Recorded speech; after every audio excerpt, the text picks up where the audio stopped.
Αγαπητοί φίλοι, καλησπέρα σας. Χαίρομαι πολύ που έτσι για πρώτη φορά μου δίνεται η ευκαιρία να επικοινωνήσω έτσι με τον πνευματικό και πολιτικό χώρο του Άρδιν πιο συστηματικά. Πριν ξεκινήσουμε το θέμα μας, θα ήθελα έτσι να εκφράσω τον ενθουσιασμό μου, όχι απλώς τη χαρά μου, αλλά τον ενθουσιασμό μου για την ποιότητα την οποία... Ακούγομαι καλά? Ναι.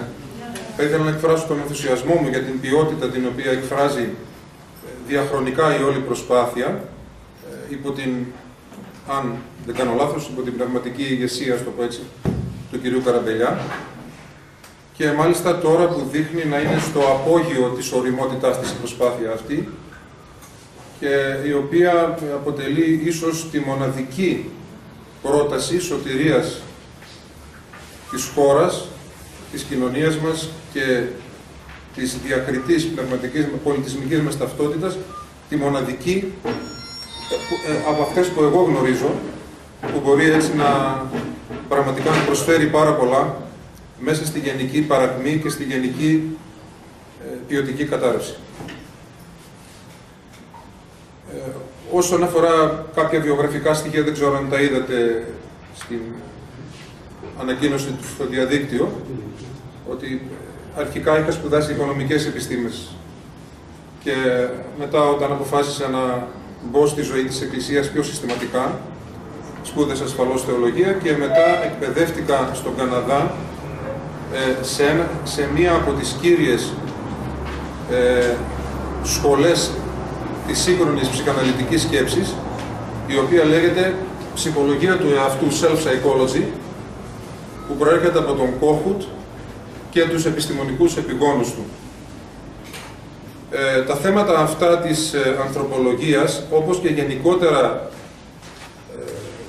της διαλεκτικής ανάμεσα στην Ορθόδοξη πνευματική παράδοση και στην μετανεωτερική στην οποία βρισκόμαστε τώρα, είναι θέματα τα οποία με απασχολούν εδώ και πολλά χρόνια και τα οποία έχουν πολύ σημαντικές προεκτάσεις και συνέπειες και στο μακροεπίπεδο, ας το πούμε έτσι, και στο κοινωνικό επίπεδο και στο προσωπικό επίπεδο. Μπροστά σας έχετε, υποτίθεται, ο καθένας ή σχεδόν ο καθένας, από δύο φωτοτυπίες. Η πρώτη φωτοτυπία είναι μία πολύ συμπυκνωμένη και αδρή, ένας αδρός σκελετός του θέματος. Δεν πρόλαβα έτσι να κάνω κάτι πιο συστηματικό. Είχαμε έτσι πριν από 2 εβδομάδες καθορίστηκε το θέμα και είναι μία περίοδος αρκετά έτσι πιεσμένη για μένα. Μάλιστα, αφού συνονιθήκαμε με τον Γιώργο τον Πύρο για το θέμα, μετά τις αμέσως επόμενες μέρες σκεφτόμουν να πω, λέω, τι θέμα επέλεξα, λέω, ένα θέμα τεράστιο και πολύπλοκο και βαθύ, λέω, πώς θα προλάβει κανείς και να το παρουσιάσει και μάλιστα σε ένα ακροατήριο που ούτε το ακροατήριο γνωρίζει τον ομιλητή, έτσι, κάπως περισσότερο, να ξέρουμε οι μεν τις αναζητήσεις των δε και την νοοτροπία κάπως, ας πούμε. Λέω, πώς θα γίνει αυτό. Εν πάση περιπτώσει, θα κάνουμε μια απόπειρα σήμερα, γιατί το θέμα είναι τεράστιο, γι' αυτό και γράφω, ας πούμε, από κάτω ότι είναι σαν μια γενική εισαγωγή κάτω από τον τίτλο. Ας ξεκινήσουμε λίγο από τη σημασία του θέματος. Ξέρουμε ότι και διαχρονικά το θέμα της ανθρωπολογίας, είτε φιλοσοφικής, είτε θεολογικής, είτε κοινωνικής, έχει απασχολήσει, ιδίως της φιλοσοφικής και θεολογικής, εδώ και πάρα πολλούς αιώνες, απασχολεί την ανθρώπινη σκέψη στις ποικίλες πολιτισμικές παραδόσεις. Πριν από μερικά χρόνια έδωσε στην Ελλάδα μία διάλεξη ένας πολύ γνωστός Άγγλος διανοούμενος, ο οποίος νέος αποφάσισε να γίνει Ορθόδοξος Χριστιανός και έγινε αργότερα και κληρικός και επίσκοπος και διδάσκει στο Πανεπιστήμιο της Οξφόρδης, ο Κάλιστος Γουέρ. Έδωσε μία διάλεξη στο Βόλο, σε προχωρημένη ηλικία που βρίσκεται τώρα, όπου ανέφερε ότι ο 21ος αιώνας, το κύριο με στοιχείο της διαλέξεως ήταν ότι ο 21ος αιώνας θα είναι ο αιώνας της ανθρωπολογίας, όπου εκεί πέρα το θέμα του μυστηρίου του ανθρώπου θα είναι ένα από τα πιο κεντρικά και ζωτικής σημασίας για την πορεία του πολιτισμού και των ανθρώπινων κοινωνιών. Είναι έτσι ενδεικτικό αυτό. Και επειδή βεβαίως, όπως λέει πολύ σωστά και στα θαυμάσια βιβλία τα οποία έχει δημοσιεύσει το κίνημα Άρδιν, διαφόρων συγγραφέων, πολύ σωστά τονίζει ότι σαν χώρα συνόρων που είμαστε, και όχι μόνο χώρα συνόρων, αλλά και πολύ πριν γίνει σχηματιστεί το νέο ελληνικό κράτος, σαν πνευματικός τόπος, έτσι, μεταξύ Ανατολής και Δύσεως, αυτή η διαλεκτική μεταξύ ορθόδοξης θεολογίας, πνευματικότητας, παραδόσεως και νεωτερικότητας, είτε μας αρέσει είτε όχι, είτε το θέλουμε είτε όχι. Γιατί λέω ότι μας αρέσει είτε το θέλουμε? Παράδειγμα χάρη, διότι υπάρχουν άνθρωποι και υπήρξαν άνθρωποι στον εκκλησιαστικό χώρο, οι οποίοι δεν έβλεπαν με καλό μάτι μια τέτοια διαλεκτική ή θα ήθελαν ή αγνοούσαν, ας πούμε, ήθελαν να αγνοήσουν τις εξελίξεις αυτές και όλη αυτή διαπάλη, την όλη αυτή πίεση την οποία κατά τη γνώμη μου άσκησε και ασκεί η νεωτερικότητα και τώρα η μετανεωτερικότητα πάνω στην παραδοσιακή τουλάχιστον διάσταση της ορθόδοξης ταυτότητας. Θυμίζω έτσι πολύ συνοπτικά, ίσως να είναι περιττό, αλλά ίσως για κάποιους να μην είναι τόσο ξεκάθαρο, ότι ως νεωτερικότητα ονομάζουμε τον πολιτισμό εκείνο ο οποίος προέκυψε από την αναγέννηση και κυρίως τον διαφωτισμό και του οποίου ορισμένα από τα θεμελιώδη χαρακτηριστικά είναι ότι για πρώτη φορά στην ιστορία, βέβαια αυτό πήρε περίπου 3 αιώνες για να σχηματιστεί, για να διαμορφωθεί έτσι καλύτερα, για πρώτη φορά στην ανθρώπινη ιστορία λοιπόν αναδύθηκε το αυτόνομο άτομο πάνω από το σύνολο, πάνω από την κοινότητα.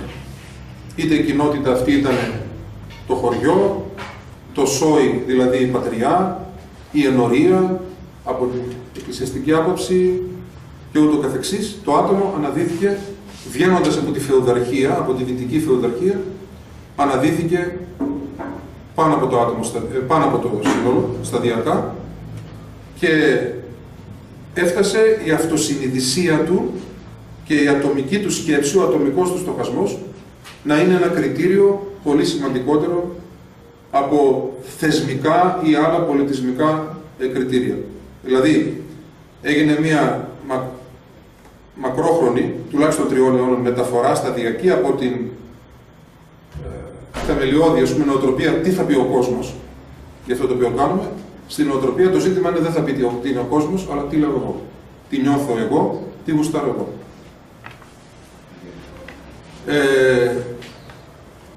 Τα θεμέλια της χριστιανικής ανθρωπολογίας, μάλλον ας ολοκληρώσω καλύτερα λίγο αυτό που ανέφερα περί της νεωτερικότητας. Το υποκείμενο αυτό, το οποίο αναδύθηκε από την νεωτερικότητα, συνοδεύτηκε επίσης από τρομερές αλλαγές κοινωνικές και οικονομικές, πέρασε από τη φάση της αγροτικής οικονομίας, πέρασε σταδιακά στην βιομηχανική εποχή, πέρασε σταδιακά σε πολύ μαζικότερες και απρόσωπες μορφές κοινωνικών σχέσεων και οικονομικών σχέσεων, εφόσον η παραδοσιακή κοινότητα, η παραδοσιακή αγροτική κυρίως κοινότητα και η σημασία της μειώθηκε κέρια η σημασία της, αλλά ακόμα και το πληθυσμιακό μέγεθός της, και σχηματίστηκαν τα απρόσωπα αστικά κέντρα, η βιομηχανική εποχή, μέχρι που κορυφώθηκε η περίοδος αυτή, την οποία φυσικά εντελώς αδρά και συνοπτικά αναφερόμαστε, μέχρι που κορυφώθηκε στον 20ο αιώνα με τις μαζικές ιδεολογίες. Ξεκίνησαν βέβαια από το δεύτερο μισό του 19ου αιώνα, κορυφώθηκε στον 20ο αιώνα με τις μαζικές ιδεολογίες, οι οποίες κατέρευσαν μετά το Δεύτερο Παγκόσμιο Πόλεμο, οπότε και σταδιακά, ιδίως από τη δεκαετία του 60, ξεκίνησε η μεταμοντέρνα, η μετανεωτερική εποχή. Βέβαια, ο όρος δεν το θεωρώ ακριβή, μετανεωτερικός κλπ, διότι όπως και αναφέρουν και έτσι αρκετοί απροκατάληπτοι ερευνητές, θα ήταν ακριβέστερο να ονομάσουμε τη φάση αυτή την ύστερη νεωτερικότητα, διότι ενώ το μεταμοντέρνο πνεύμα ισχυρίζεται ότι έχει πετάξει όλους τους βασικούς πυλώνες της νεωτερικότητας, στην πραγματικότητα ακόμα κρατάει, όπου συμφέρει το σύστημα, και το σύστημα κυρίως αυτή την περίοδο είναι αποκλειστικά η δικτατορία των αγορών, των χρηματιστηριακών κυρίως αγορών, η απρόσωπη αυτή πανίσχυρη διεθνής εξουσία, όπου συμφέρει, κρατάει πάρα πολλά στοιχεία από την πρώιμη φάση της νεωτερικότητας. Παραδείγματος χάρη, η ειδωλοποίηση της επιστήμης και της τεχνολογίας, έτσι. Και κυρίως η επιστήμη να υπάρχει για την τεχνολογία, ούτως ώστε να μετατρέπονται οι επιστημονικές ανακαλύψεις σε βιομηχανικές εφαρμογές, άρα σε εμπόρευμα, τελικά, έτσι. Σε αντικείμενο συναλλαγής, προσφορά και ζήτηση. Ας περάσουμε στα θεμέλια της χριστιανικής ανθρωπολογίας, στη δεύτερη παράγραφο που γράφω. Η χριστιανική ανθρωπολογία βασίζεται σε αυτό που θεωρεί ως αποκάλυψη του τριαδικού Θεού στον άνθρωπο. Και ο πυλώνας αυτής της αποκάλυψης θεωρείται ότι είναι η παράδοση. Σε αντίθεση με αυτό το οποίο πιστεύει η συντριπτική πλειοψηφία ακόμα και των χριστιανών, ακόμα και των ανθρώπων οι οποίοι ασχολούνται με αυτά, η προφορική παράδοση προηγείται της γραπτής. Κάτι που σπανιότατα γίνεται αντιληπτό αυτό. Δηλαδή η Αγία Γραφή και η ίδια η Αγία Γραφή γράφτηκε από την προφορική παράδοση, όχι αντιστρόφως. Κάτι το οποίο, επαναλαμβάνω, πολύ λίγοι άνθρωποι συνειδητοποιούν συνήθως. Νομίζουν ότι οι περισσότεροι από τους θρησκευόμενους, ας τους ονομάσουμε έτσι, ότι προηγείται η Αγία Γραφή και έπεται η προφορική παράδοση. Όχι. Επί δεκαετίες δεν υπήρχαν γραπτά κείμενα των πρώτων χριστιανικών κοινοτήτων μέχρι να σχηματιστεί η Αγία Γραφή, τι αποτελεί το σώμα της Αγίας Γραφής, δηλαδή αυτό που λέμε τον κανόνα της Καινής Διαθήκης, δηλαδή τι είναι αποδεκτό από τις χριστιανικές κοινότητες ως ένα κείμενο πραγματικά αγιογραφικό και τι δεν είναι αποδεκτό, όπως ας πούμε τα λεγόμενα απόκριφα ή άλλα ζητήματα. Επομένως, η προφορική παράδοση προηγήθηκε της γραπτής. Και η προφορική παράδοση διαμόρφωσε την γραπτή, η οποία με τη σειρά της πάλι επηρέασε την προφορική, έτσι. Αυτό έχει σημασία. Διότι ο κοινοτικός τρόπος ζωής των πρώτων χριστιανών, επί δεκαετίες και επί αιώνες, ήταν βαθύτατα, πάρα πολύ ισχυρός και ότι προηγήθηκε η πράξη της θεωρίας. Προηγήθηκε δηλαδή το βίωμα της θεολογίας. Αν μπορώ να τα διακρίνω, ας πούμε, έτσι. Και μέσα εκεί πέρα, λοιπόν, στα θεμέλια της χριστιανικής ανθρωπολογίας, κρίνονται η σχέση Θεού και ανθρώπου, κρίνεται το δόγμα ως, ας το ονομάσω έτσι, ενώ ο όρος είναι αδόκιμος από την θεολογική άποψη, αλλά για να γίνει πιο κατανοητό, ας πούμε ότι το δόγμα αποτελεί την κοσμοθεωρία τη χριστιανική. Στην πραγματικότητα, ο όρος κοσμοθεωρία δεν ταιριάζει, αλλά το χρησιμοποιούμε σαν ένα ανάλογο της εποχής μας, ότι το δόγμα δεν είναι αυτό το οποίο έφτασε ο διαφωτισμός με τις προκαταλήψεις του απέναντι στην Ρωμαιοκαθολική Εκκλησία και απέναντι στην τυραννία του Βατικανού, να θεωρήσει ότι το δόγμα είναι μια άκαμπτη μορφή αναπόδεικτων τοποθετήσεων, όπου κανείς είναι υποχρεωμένος να τη στηρεί στα τυφλά. Αυτό το πράγμα δεν έχει την παραμικρή σχέση με την Ορθόδοξη παράδοση, έτσι. Δόγμα, καταρχήν, σημαίνει δοξασία. Έτσι. Η ετυμολογική ρίζα του όρου σημαίνει πιστεύω, και πιστεύω σημαίνει εμπιστεύομαι. Και εμπιστεύομαι σημαίνει στην παράδοση την ελληνική ορθόδοξη, σημαίνει αγαπώ, ερωτεύομαι. Δηλαδή η βιβλική, δηλαδή αγιογραφική και γενικότερα πρωτοχριστιανική αντίληψη των θεμάτων αυτών είναι ότι γνωρίζω όχι εγκεφαλικά, αλλά γνωρίζω αγαπώντας. Και ότι αναδύομαι ως ύπαρξη στην αυθεντικότητά μου, αγαπώντας τον Θεό και τον συνάνθρωπο, και έτσι μόνο μπορώ να γνωρίσω τι είναι αυθεντικά και ο συνάνθρωπος. Βέβαια αυτά μέσα στο πλαίσιο, όχι αγαπώντας συναισθηματικά με τη γενική συναισθηματική έννοια, ή όχι μέσα σε οποιαδήποτε ατομοκεντρικό ή συλλογικό σχήμα, αλλά από την χριστιανική πλευρά μέσα στο ζωντανό σώμα του Χριστού, που είναι η Εκκλησία. Και εννοώντας Εκκλησία φυσικά δεν εννοούμε το ιερατείο απλώς τη δομική τόσο μορφή, τη θεσμική μορφή, όσο εννοούμε την κοινοτική μορφή συνύπαρξης και συμβίωσης των χριστιανών. Όπως γράφει και εδώ πέρα στη δεύτερη, θα δείτε, παράγραφο, πρόκειται για μια ριζικά διαφορετική γνωσιολογία. Δηλαδή, η γνωσιολογία είναι η συστηματική, ας το πούμε έτσι, η μεθοδική μάλλον, ή μάλλον όχι, ας το πούμε καλύτερα, η γνωσιολογία είναι τα κριτήρια του τι είναι γνώση, τι συνιστά γνώση και πώς κατορθώνεται αυτή η γνώση. Έτσι. Η γνωσιολογία του χριστιανισμού, της αδιέρετης εκκλησίας των πρώτων 10 αιώνων, δεν έχει καμιά σχέση ιδιαίτερη με τη γνωσιολογία του διαφωτισμού.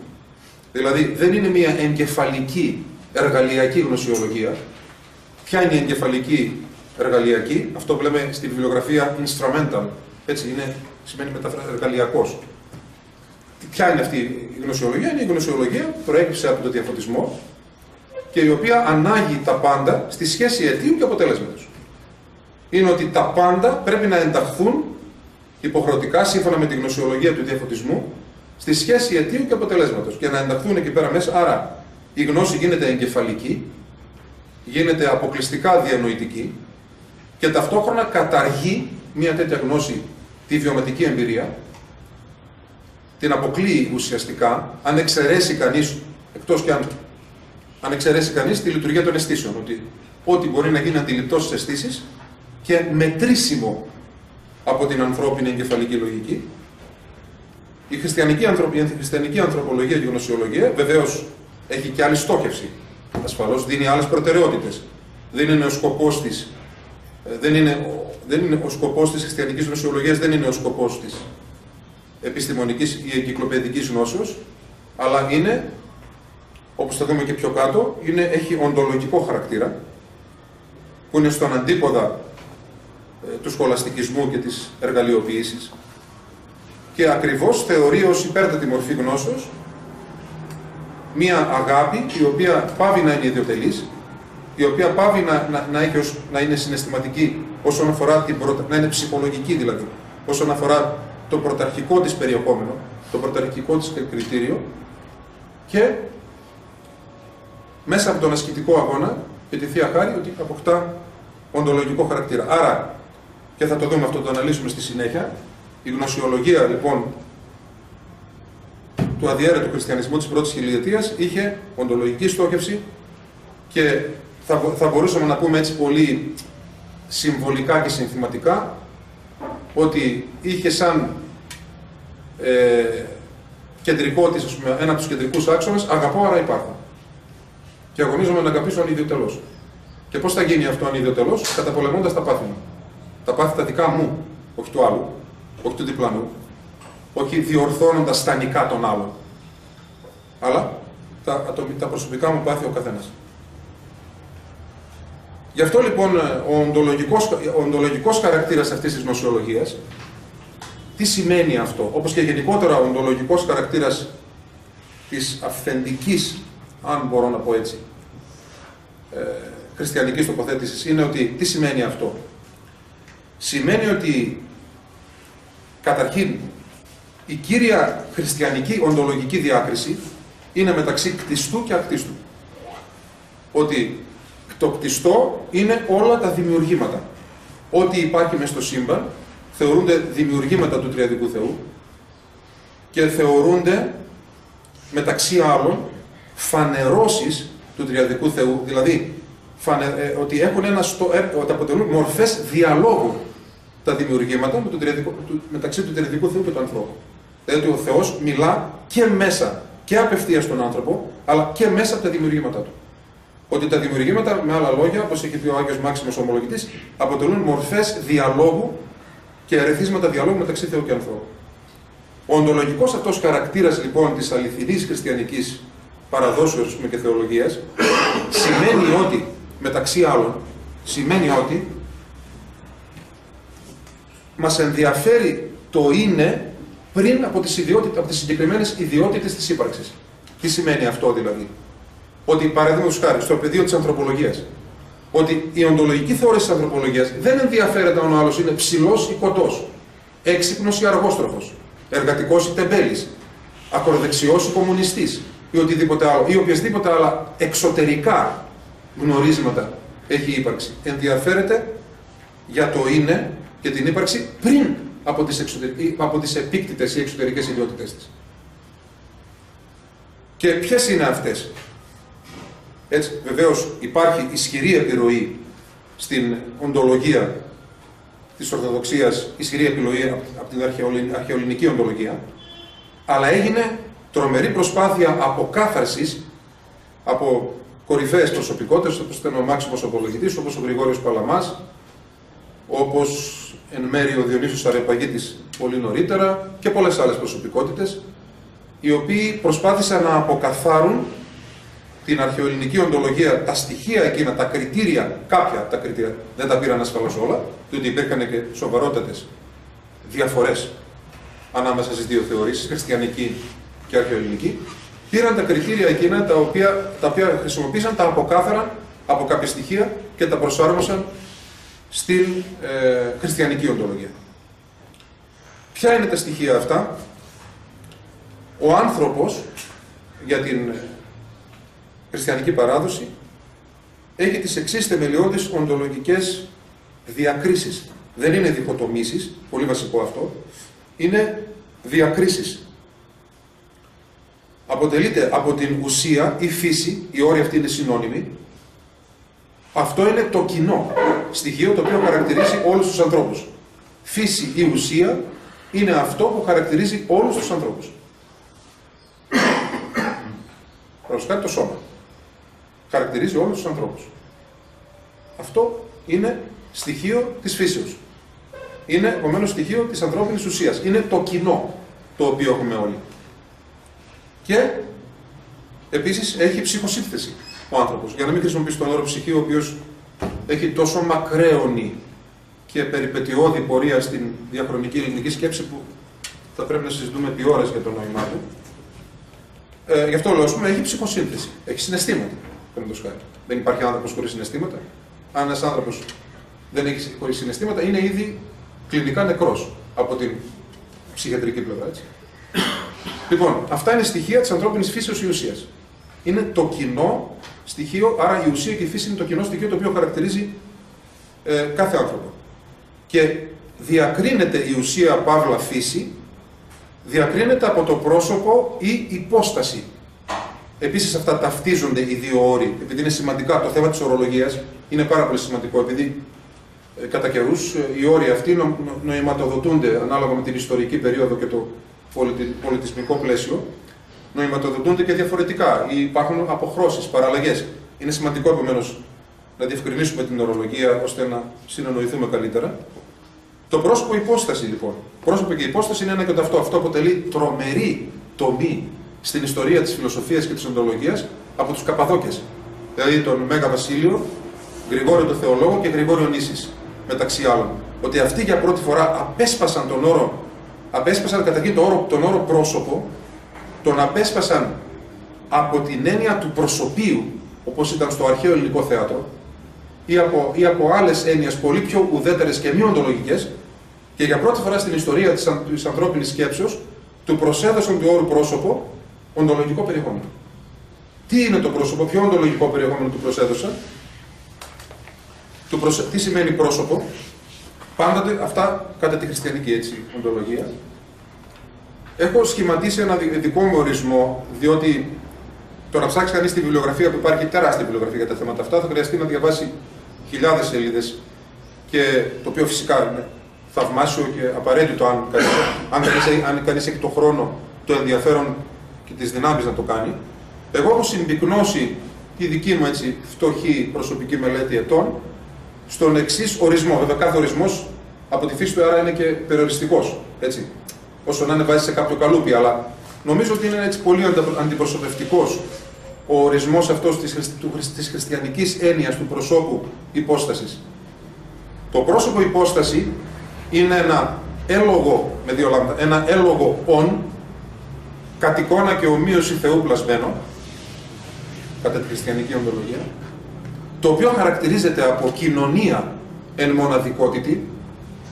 Χρησιμοποιώ το εν της καθαρεύουσας, διότι δεν υπάρχει αντίστοιχο στη δημοτική που να αποδώσει ποιοτικά το τι σημαίνει αυτό. Θα λέγαμε περιφραστικά κοινωνία παράλληλα με κοινωνία άρρηκτη παράλληλα μέσα στο πλαίσιο μοναδικότητας. Αλλά κατά τη γνώμη μου η λέξη μέσα στο πλαίσιο πάλι δεν αποδίδει ποιοτικά τον όρο εν.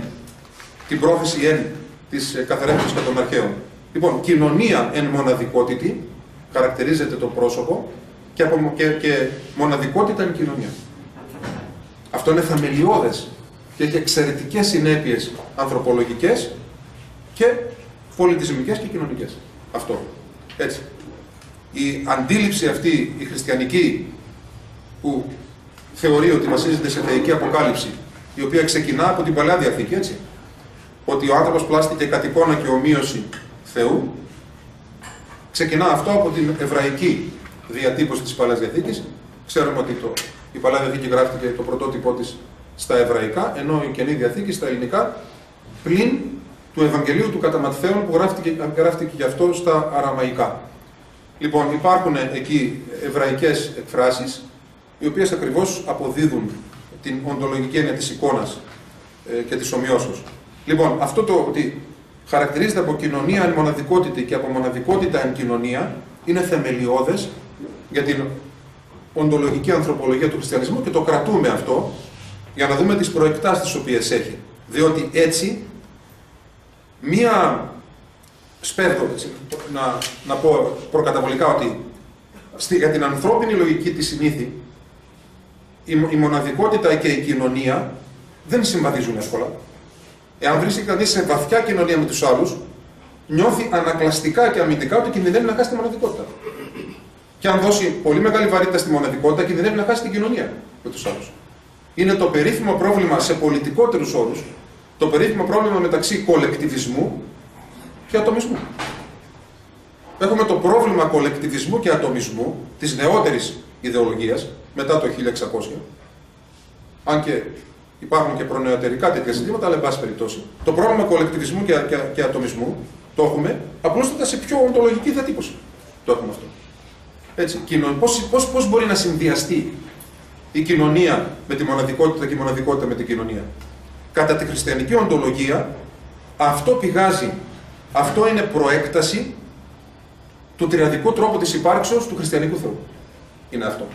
Δηλαδή, με άλλα λόγια, σύμφωνα με την τριαδολογία, όπως λέγεται στη γλώσσα της θεολογίας, το δόγμα περί Αγίας Τριάδος, αυτό δεν είναι μία, όπως και τα χριστιανικά δόγματα γενικά, μία μουσιακή οντότητα που την έχουμε όπως στο Αρχαιολογικό Μουσείο εδώ στη Θεσσαλονίκη.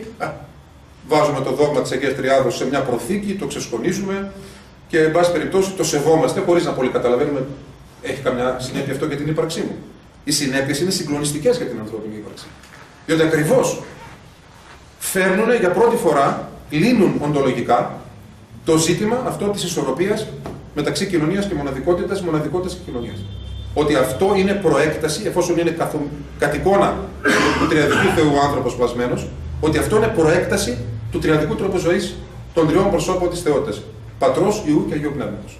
Όπου εκεί πέρα το κάθε πρόσωπο φέρει όλη τη θεότητα το ίδιο, χωρίς ταυτόχρονα να χάνει σε τίποτα τη μοναδικότητά του.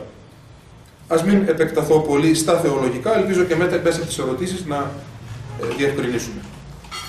Έχουμε λοιπόν την κέρια σημασίας διάκριση μεταξύ φύσεως και προσώπου ή ουσίας και υποστάσεως, είναι άνεκατο αυτό, και επίσης έχουμε τη διάκριση των ενεργειών.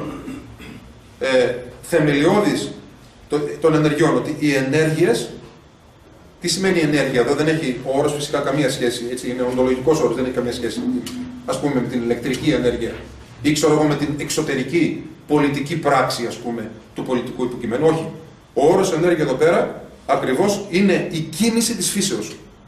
Θεμελιώδης με ενέργεια κάθε κτιστής και ζωντανής φύσεως είναι η θέληση, η όρεξη, η κίνηση. Και η έλογη θέληση υπάρχει στον άνθρωπο, έτσι, η θέληση.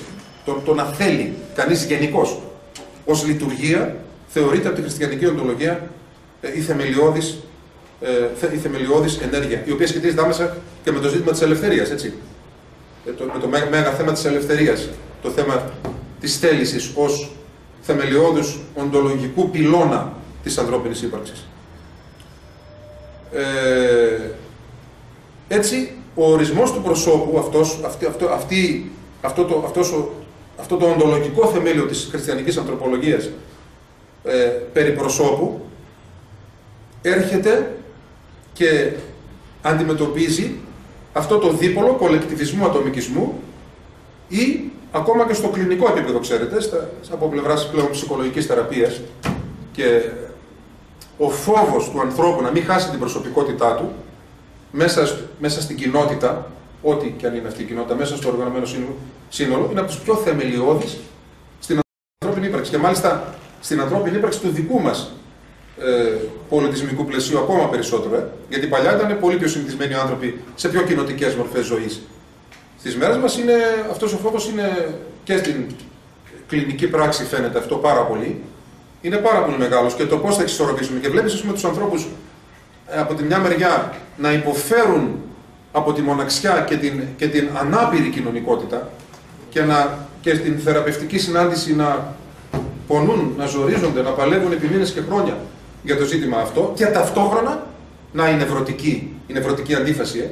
Ξέρουμε ότι η νεύρωση, αν και ο όρος είναι παλιωμοδίτικος σχετικά στην νοσολογία τη σύγχρονη, αλλά ελπίζω να έχετε μια κάποια εξοικείωση τι σημαίνει νεύρωση. Επειδή είναι και άγνωστο το κορατήριο, να με ρωτάτε, συμπαθάτε με αν προτρέχω, δεν ξέρω. Ο όρος νεύρωση σας είναι άγνωστος τελείως. Να τον αναλύσω.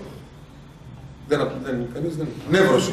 Ο όρος νεύρωση είναι μια διαταραχή του χαρακτήρα, μια γενική έννοια, ας πούμε, διαταραχής του χαρακτήρα, που χαρακτηρίζεται από έντονες υποσυνείδητες, δηλαδή μη συνειδητές, ψυχικές συγκρούσεις. Δεν χρησιμοποιούμε στην ψυχανάλυση τον όρο αντιφάσεις, διότι ως αντιφάσεις προέρχεται από τη λογική. Έτσι, ξέρετε, τον κλάδο της λογικής. Χρησιμοποιούμε τον όρο ψυχικές συγκρούσεις, ο οποίος είναι πολύ πιο κλινικός και προέρχεται από το Φρόιντ αρχικά. Έτσι. Αυτό μέχρι το 1950 περίπου ήταν από τους πιο θεμελιώδεις όρους στην ψυχανάλυση. Τώρα έχει περάσει με την πρόοδο, με την επιστημονική και τη συσσόρευση εμπειρίας, πιο πολύ χρησιμοποιείται ο όρος διαταραχές προσωπικότητας, που είναι ένα τεράστιο και ευρύτερο φάσμα, ας πούμε, κλινικών δυσλειτουργιών, κλινικών προβλημάτων. Λοιπόν, βλέπουμε λοιπόν και στο κλινικό επίπεδο, έτσι, άμεσα, ότι ο άλλος ζορίζεται, του λείπει από μια μερικά πάρα πολύ, είναι μοναξιασμένος φρικτά, όπως είναι σήμερα η δυτικού τύπου μεταμοντέρνα εξατομίκευση, έχει φτάσει σε απίστευτης βαρβαρότητας πλέον απομόνωση του ανθρώπου στον άνθρωπο, ασύλληπτης βαρβαρότητας, και θα εξηγήσω τι εννοώ. Θεωρώ ότι δεν υπερβάλλω ούτε στο ελάχιστο. Παραδείγματος χάρη, θυμάστε την περίφημη φράση της Τάτσερ, έτσι, περιβόητη μάλλον, φράση της Τάτσερ, που είχε πει ως πρωθυπουργός της Αγγλίας: αυτό που ονομάζουμε ανθρώπινη κοινωνία δεν υπάρχει. Το μόνο που υπάρχουν είναι μεμονωμένα άτομα, άνδρες, γυναίκες και παιδιά. Αυτό το πράγμα πνευματικά παραπέμπει στον άνθρωπο του Νεάντερταλ. Και να με συγχωρήσουν και οι άνθρωποι της εποχής εκείνης, που τους προσβάλλω και αυτούς. Γιατί και αυτοί είχαν κάποιες μορφές κοινωνικότητα. Και θαυμάζεται η γυναίκα αυτή και η βαρβαρότητα αυτή, γιατί η γυναίκα αυτή εξέφραζε ένα ολόκληρο ρεύμα από πίσω της στη Δύση, έτσι. Όπως είχε πει πολύ ωραία ο πατήρ Νικόλαος ο Λουδοβίκος, η οντολογία του κοινωνικού, εδώ είναι ουσιαστικοποιημένο επίθετο, έτσι, η οντολογία του κοινωνικού είναι από τα πιο μεγαλύτερα διαχρονικά προβλήματα που έχει η Δύση, έτσι. Λοιπόν, δεν υπάρχει η ανθρώπινη κοινωνία, διότι αυτό συμφέρει στο σύστημα. Λοιπόν, επανέρχομαι λοιπόν ότι η χριστιανική ανθρωπολογία λοιπόν λύνει κατά τη γνώμη μου κέρια. Δίνει τα θεμέλια δηλαδή, έτσι, το λύνει αυτομάτως, από εκεί πέρα θέλει αυτό δεκαετίες πάλι, έτσι, και προσωπικής, εσωτερικής. Λύνει κέρια αυτό το ανθρώπινο δράμα, αυτό το ανθρώπινο νευρωτικό δίλημμα ουσιαστικά, το οποίο βέβαια εντάθηκε φρικτά, ας πούμε, κατά τους τελευταίους 2 αιώνες, μεταξύ μοναξιάς και κοινωνικότητας. Μεταξύ του να μην χάσω την προσωπικότητά μου και τη μοναδικότητά μου και ταυτόχρονα να είμαι σε κοινωνία με τους άλλους. Μεταξύ κολεκτιβισμού και ατομισμού στο πολιτικό επίπεδο. Πώς γίνεται αυτό? Γιατί το λείπει? Διότι ακριβώς στηρίζει και αποδέχεται θεμελιωδώς και τα δύο. Και τη μοναδικότητα και την κοινωνία. Και ταυτόχρονα, επειδή αποτελεί αντανάκλαση της τριαδικής ζωής αυτό, αλλά αυτό βέβαια, επειδή δεν είναι μία, εδώ είναι το θέμα τώρα. Εάν κάποιος δεν είναι συνηθισμένος σε αυτή τη βιωματική, οντολογική γνωσιολογία, αισθάνεται ότι αυτά τώρα. Πού, αν δεν τα έχει γευτεί δηλαδή, σου λέει τι σημαίνουν αυτά, ας πούμε. Δεν μπορώ πάνω σε αυτό να πω κάτι άλλο σε μια προφορική διάλεξη, παρά μόνο να διαβεβαιώσω, ας πω έτσι, ότι αξιώθηκα να γνωρίσω ανθρώπους στη ζωή μου που τα έχουν ζήσει αυτά μέχρι το μεδούλι και τα πραγμάτωσαν στην ύπαρξή τους σε βαθμό ο οποίος είναι ασύλληπτος για την κοινή λογική. Δεν είναι πολλοί οι άνθρωποι αυτοί. Ασφαλώς. Δεν είναι πολλοί εκείνοι οι οποίοι μπορούν να κάνουν όλο αυτό τον ασκητικό αγώνα κατά των ανθρώπινων παθών, ούτως ώστε η αγάπη να αποκαθαρθεί από όλους τους ιδιωτελείς κροκόδιλους, τους οποίους περικλεί συνήθως η αγάπη του αλήτρωτου ανθρώπου, έτσι. Και εγώ πρώτος μπορεί να είμαι αυτός ο αλήτρωτος άνθρωπος, που η αγάπη μου να έχει 1002 υποσυνείδητα ή εμπαθή ή άλλα σκοτεινά κίνητρα. Σε οτιδήποτε αγαπάω, πρόσωπο, κατάσταση, πράγμα και ούτω καθεξής. Αλλά πάντως, αυτό έχει πραγματοθεί μες στην ανθρώπινη ιστορία. Έχει πραγματοθεί και εξακολουθεί και σήμερα, την ώρα αυτή που μιλάμε, να πραγματώνεται από εκείνους που πραγματικά θέλησαν να το ακολουθήσουν, αναλαμβάνοντας όλη την αυταπάρνηση, την ασύλληπτη αυταπάρνηση, την οποία συνεπάγεται ένας τέτοιος δρόμος. Η νεωτερικότητα από την Αμερική, είπαμε λοιπόν κάποιους θεμελιώδεις πυλώνες πολύ αδρά της ορθόδοξης ανθρωπολογίας. Η νεωτερικότητα τώρα, στον αριθμό 4 είμαστε, η νεωτερικότητα πήγας από τη Δύση, όπως είπαμε έτσι. Τι σημαίνει αυτό πρακτικά? Σημαίνει ότι το να πας, ας πούμε, στην Ινδονησία ή στη Ζάμπια και να συμπεριφερθείς στους κατοίκους της εκεί με τα νεωτερικά κριτήρια, εκτός από κάποιες σπάνιες περιπτώσεις ανθρώπων που έχουν σπουδάσει και ζήσει στη Δύση για πολλά χρόνια, θα σε κοιτούν παράξενα. Είναι πολύ απλό.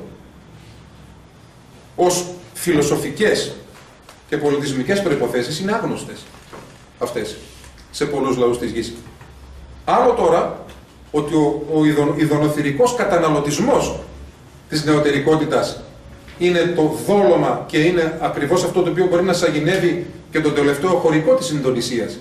Αλλά τις προϋποθέσεις όμως, μέσα από τις οποίες χτίστηκε ο πολιτισμός αυτός επί 300 και πλέον χρόνια και πολλές φορές πάνω σε ποταμούς αίματος, σε απεικιοκρατίες και αυτά είναι άγνωστα.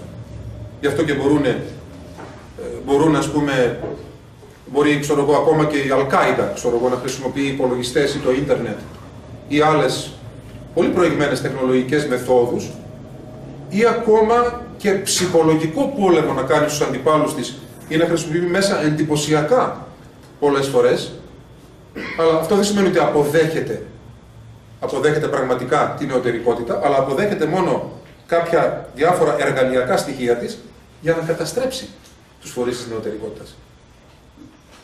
Λοιπόν, να φέρω ένα ακόμα πιο πρακτικό παράδειγμα για να το καταλάβετε.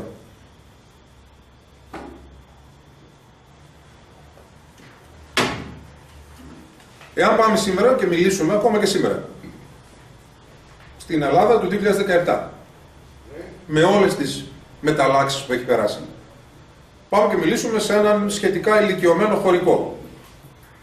Έτσι, και του κάνουμε έτσι, πιάνουμε ένα συζήτηση, έχουμε το θάρρος να μιλήσουμε, του κάνουμε συζήτηση, ας πούμε, όπως θα κάναμε μια ψυχολογική συζήτηση με έναν άνθρωπο πολύ πιο ενήμερο και ζυμωμένο με τα θέματα αυτά. Πώς νιώθεις για το τάδε θέμα? Τι αισθάνεσαι? Τι μου λες τώρα? Δεν καταλαβαίνει όμως τι σημαίνουν αυτές οι ερωτήσεις.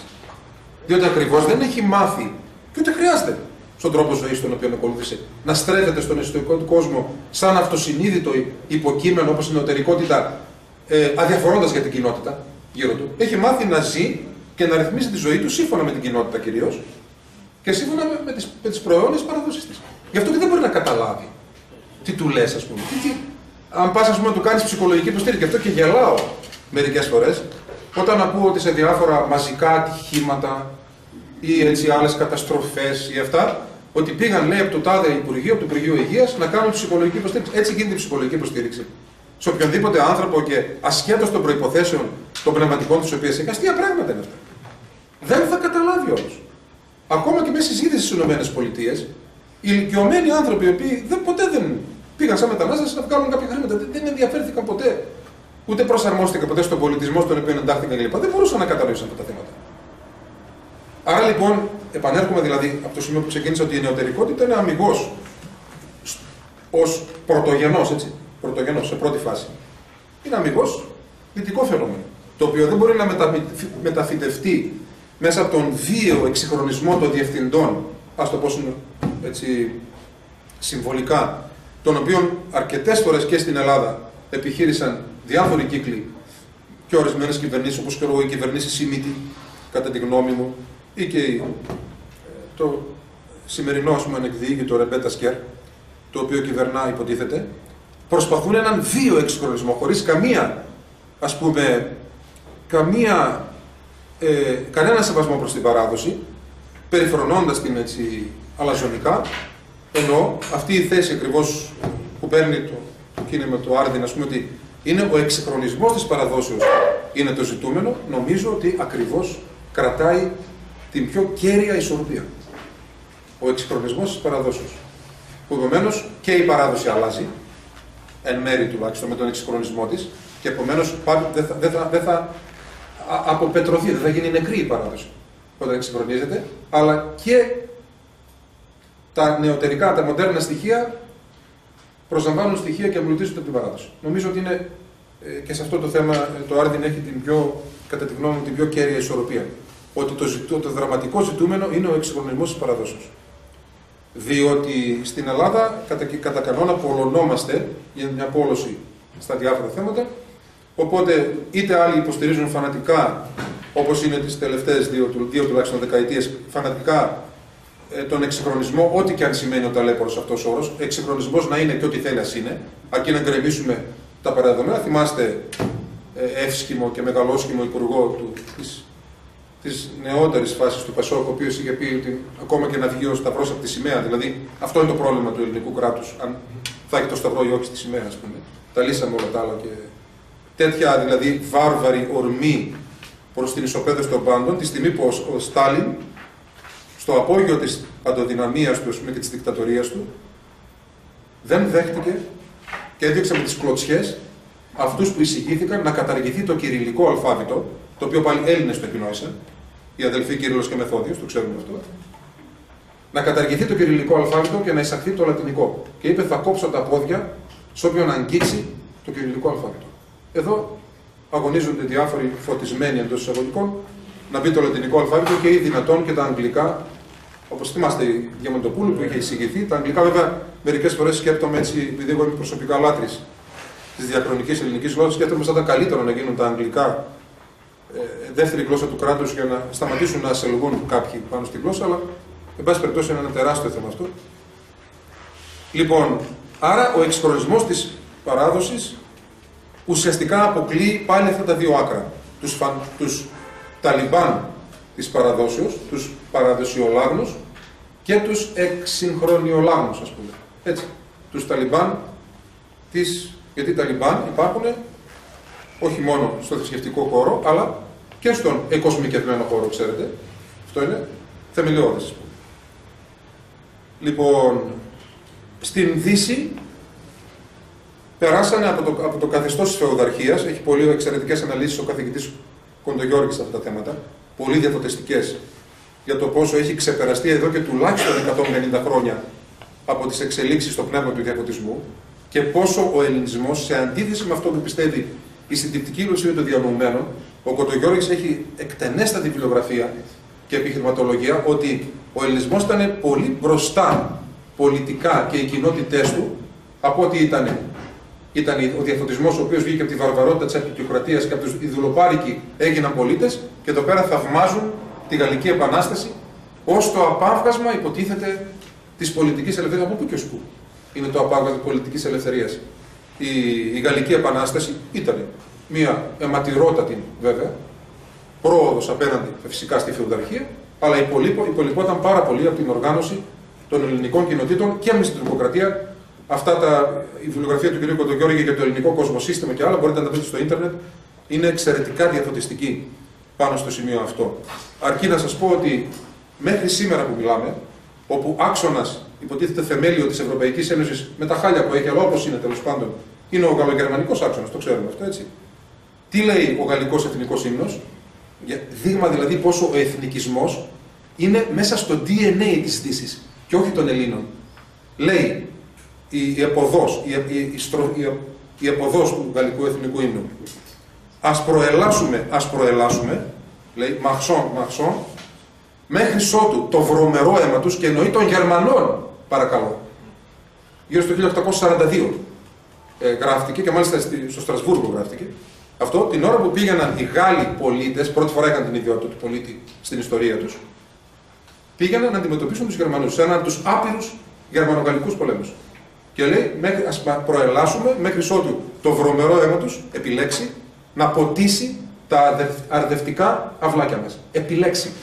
Όσοι ξέρετε, μπορείτε να δείτε και στο ίντερνετ και σε μετάφραση το γαλλικό εθνικό ύμνο. Λοιπόν, ο εθνικισμός αφορά, ναι, δεν το ξέρουμε πολύ αυτό. Δεν το ξέρουμε αυτό. Αυτό μέχρι σήμερα δεν το αλλάζουν. Δεν το αλλάζουν αυτό. Σήμερα οι σχέσεις τους είναι τόσο. Παρόλα αυτά, το σημαντικό είναι ότι ενώ η σχέση τους είναι στενή, δεν το αλλάζουν αυτό.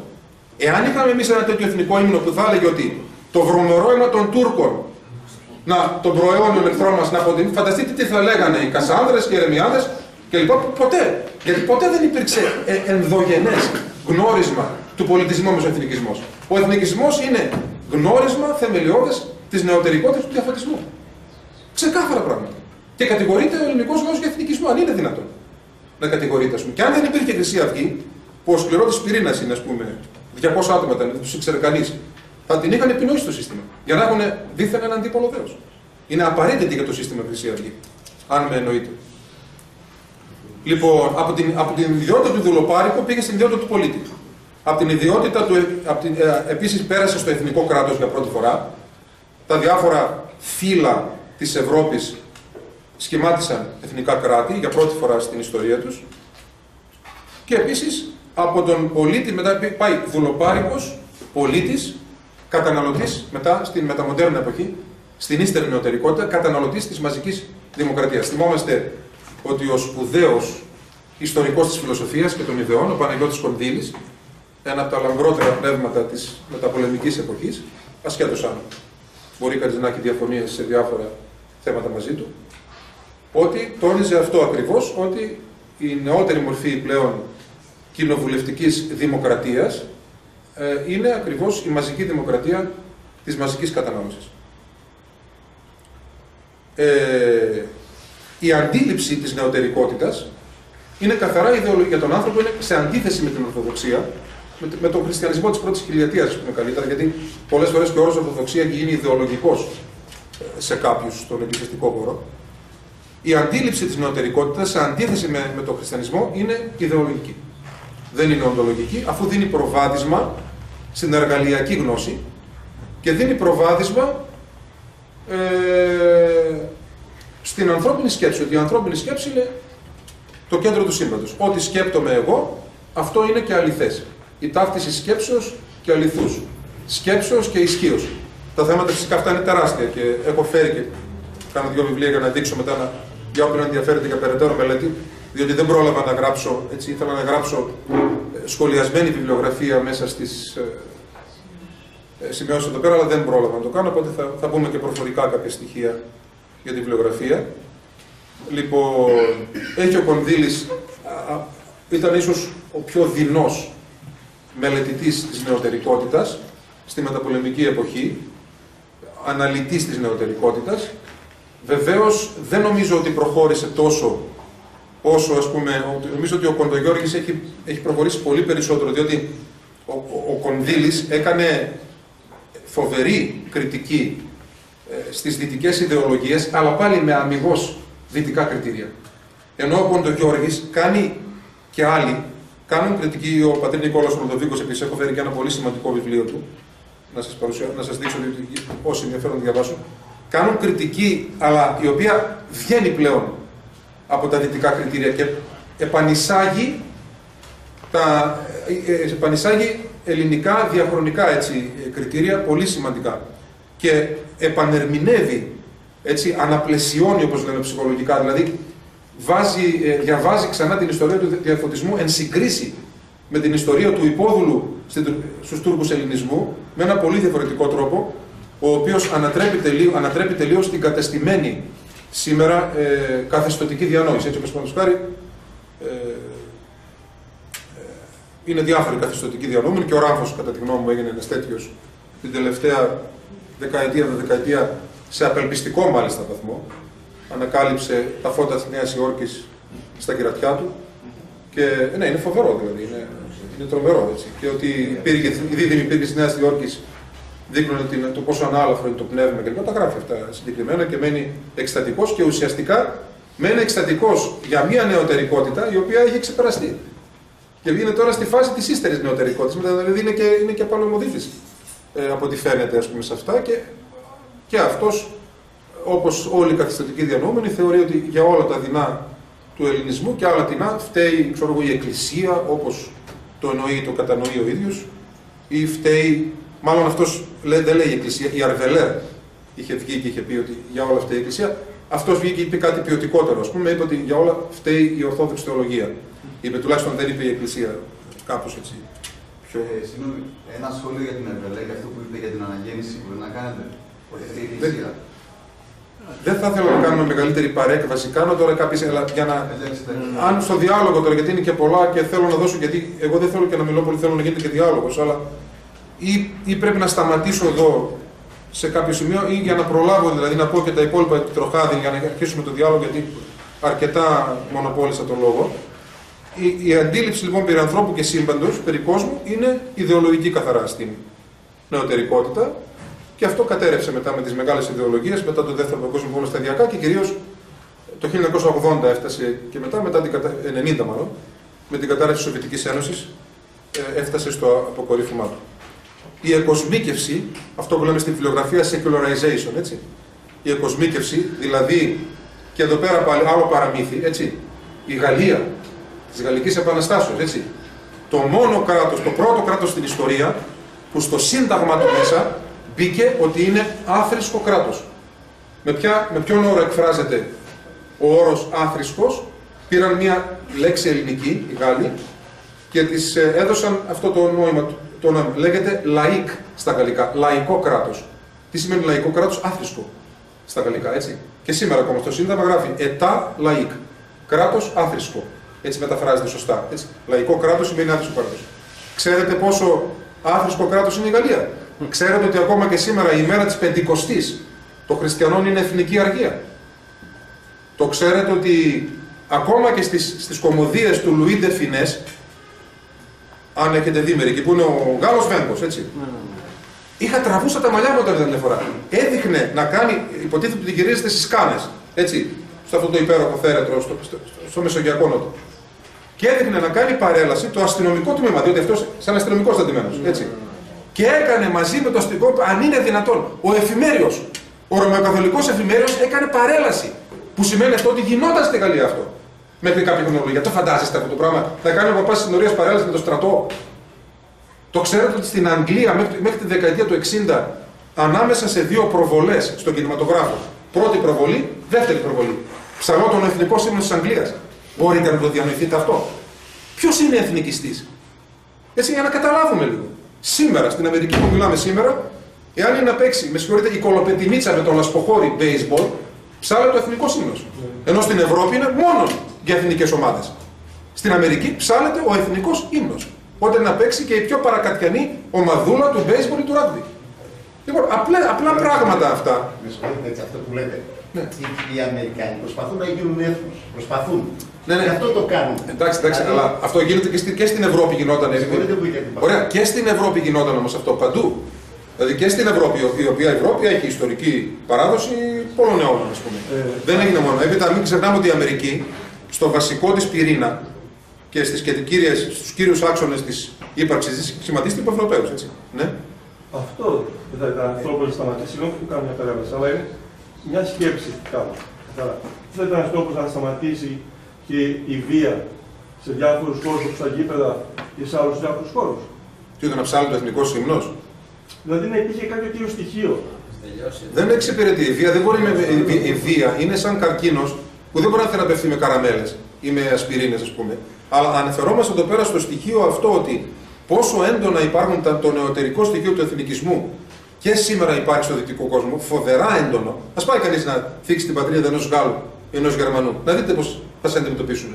Ενώ εμείς, επειδή είμαστε σε εθνική κατάθλιψη, ουσιαστικά, γιατί περί αυτού πρόκειται, ουσιαστικά, βέβαια τώρα στο αποκορύφωμα της κρίσεις που η οικονομική κρίση είναι μόνο μία, η πνευματική και η κρίση ταυτότητας είναι η μεγαλύτερη που περνούμε, είμαστε σε εθνική κατάσταση, συνεχώς αυτό κατακρινόμαστε και συνεχώς αυτό μαστεγωνόμαστε.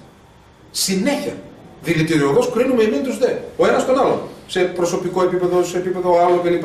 Να δεν τα κάνουμε καλά, δεν κάνουμε εκείνο και το άλλο καλά. Ενώ όποιος έχει ζήσει κάποια χρόνια στο εξωτερικό, εγώ έζησα στον Καναδά, ας πούμε, μάλιστα κάποτε, όταν σπούδαζα ψυχοθεραπεία, και που ο Καναδάς μαζί με τη Σουηδία θεωρούνται χώρες καμάρι του ΟΗΕ, τρομάρα μας, σύμφωνα με τα κριτήρια έτσι, του ΟΗΕ, ας πούμε, πολύ σπουδαίες χώρες και με κορυφαία ποιότητα ζωής υποτίθεται.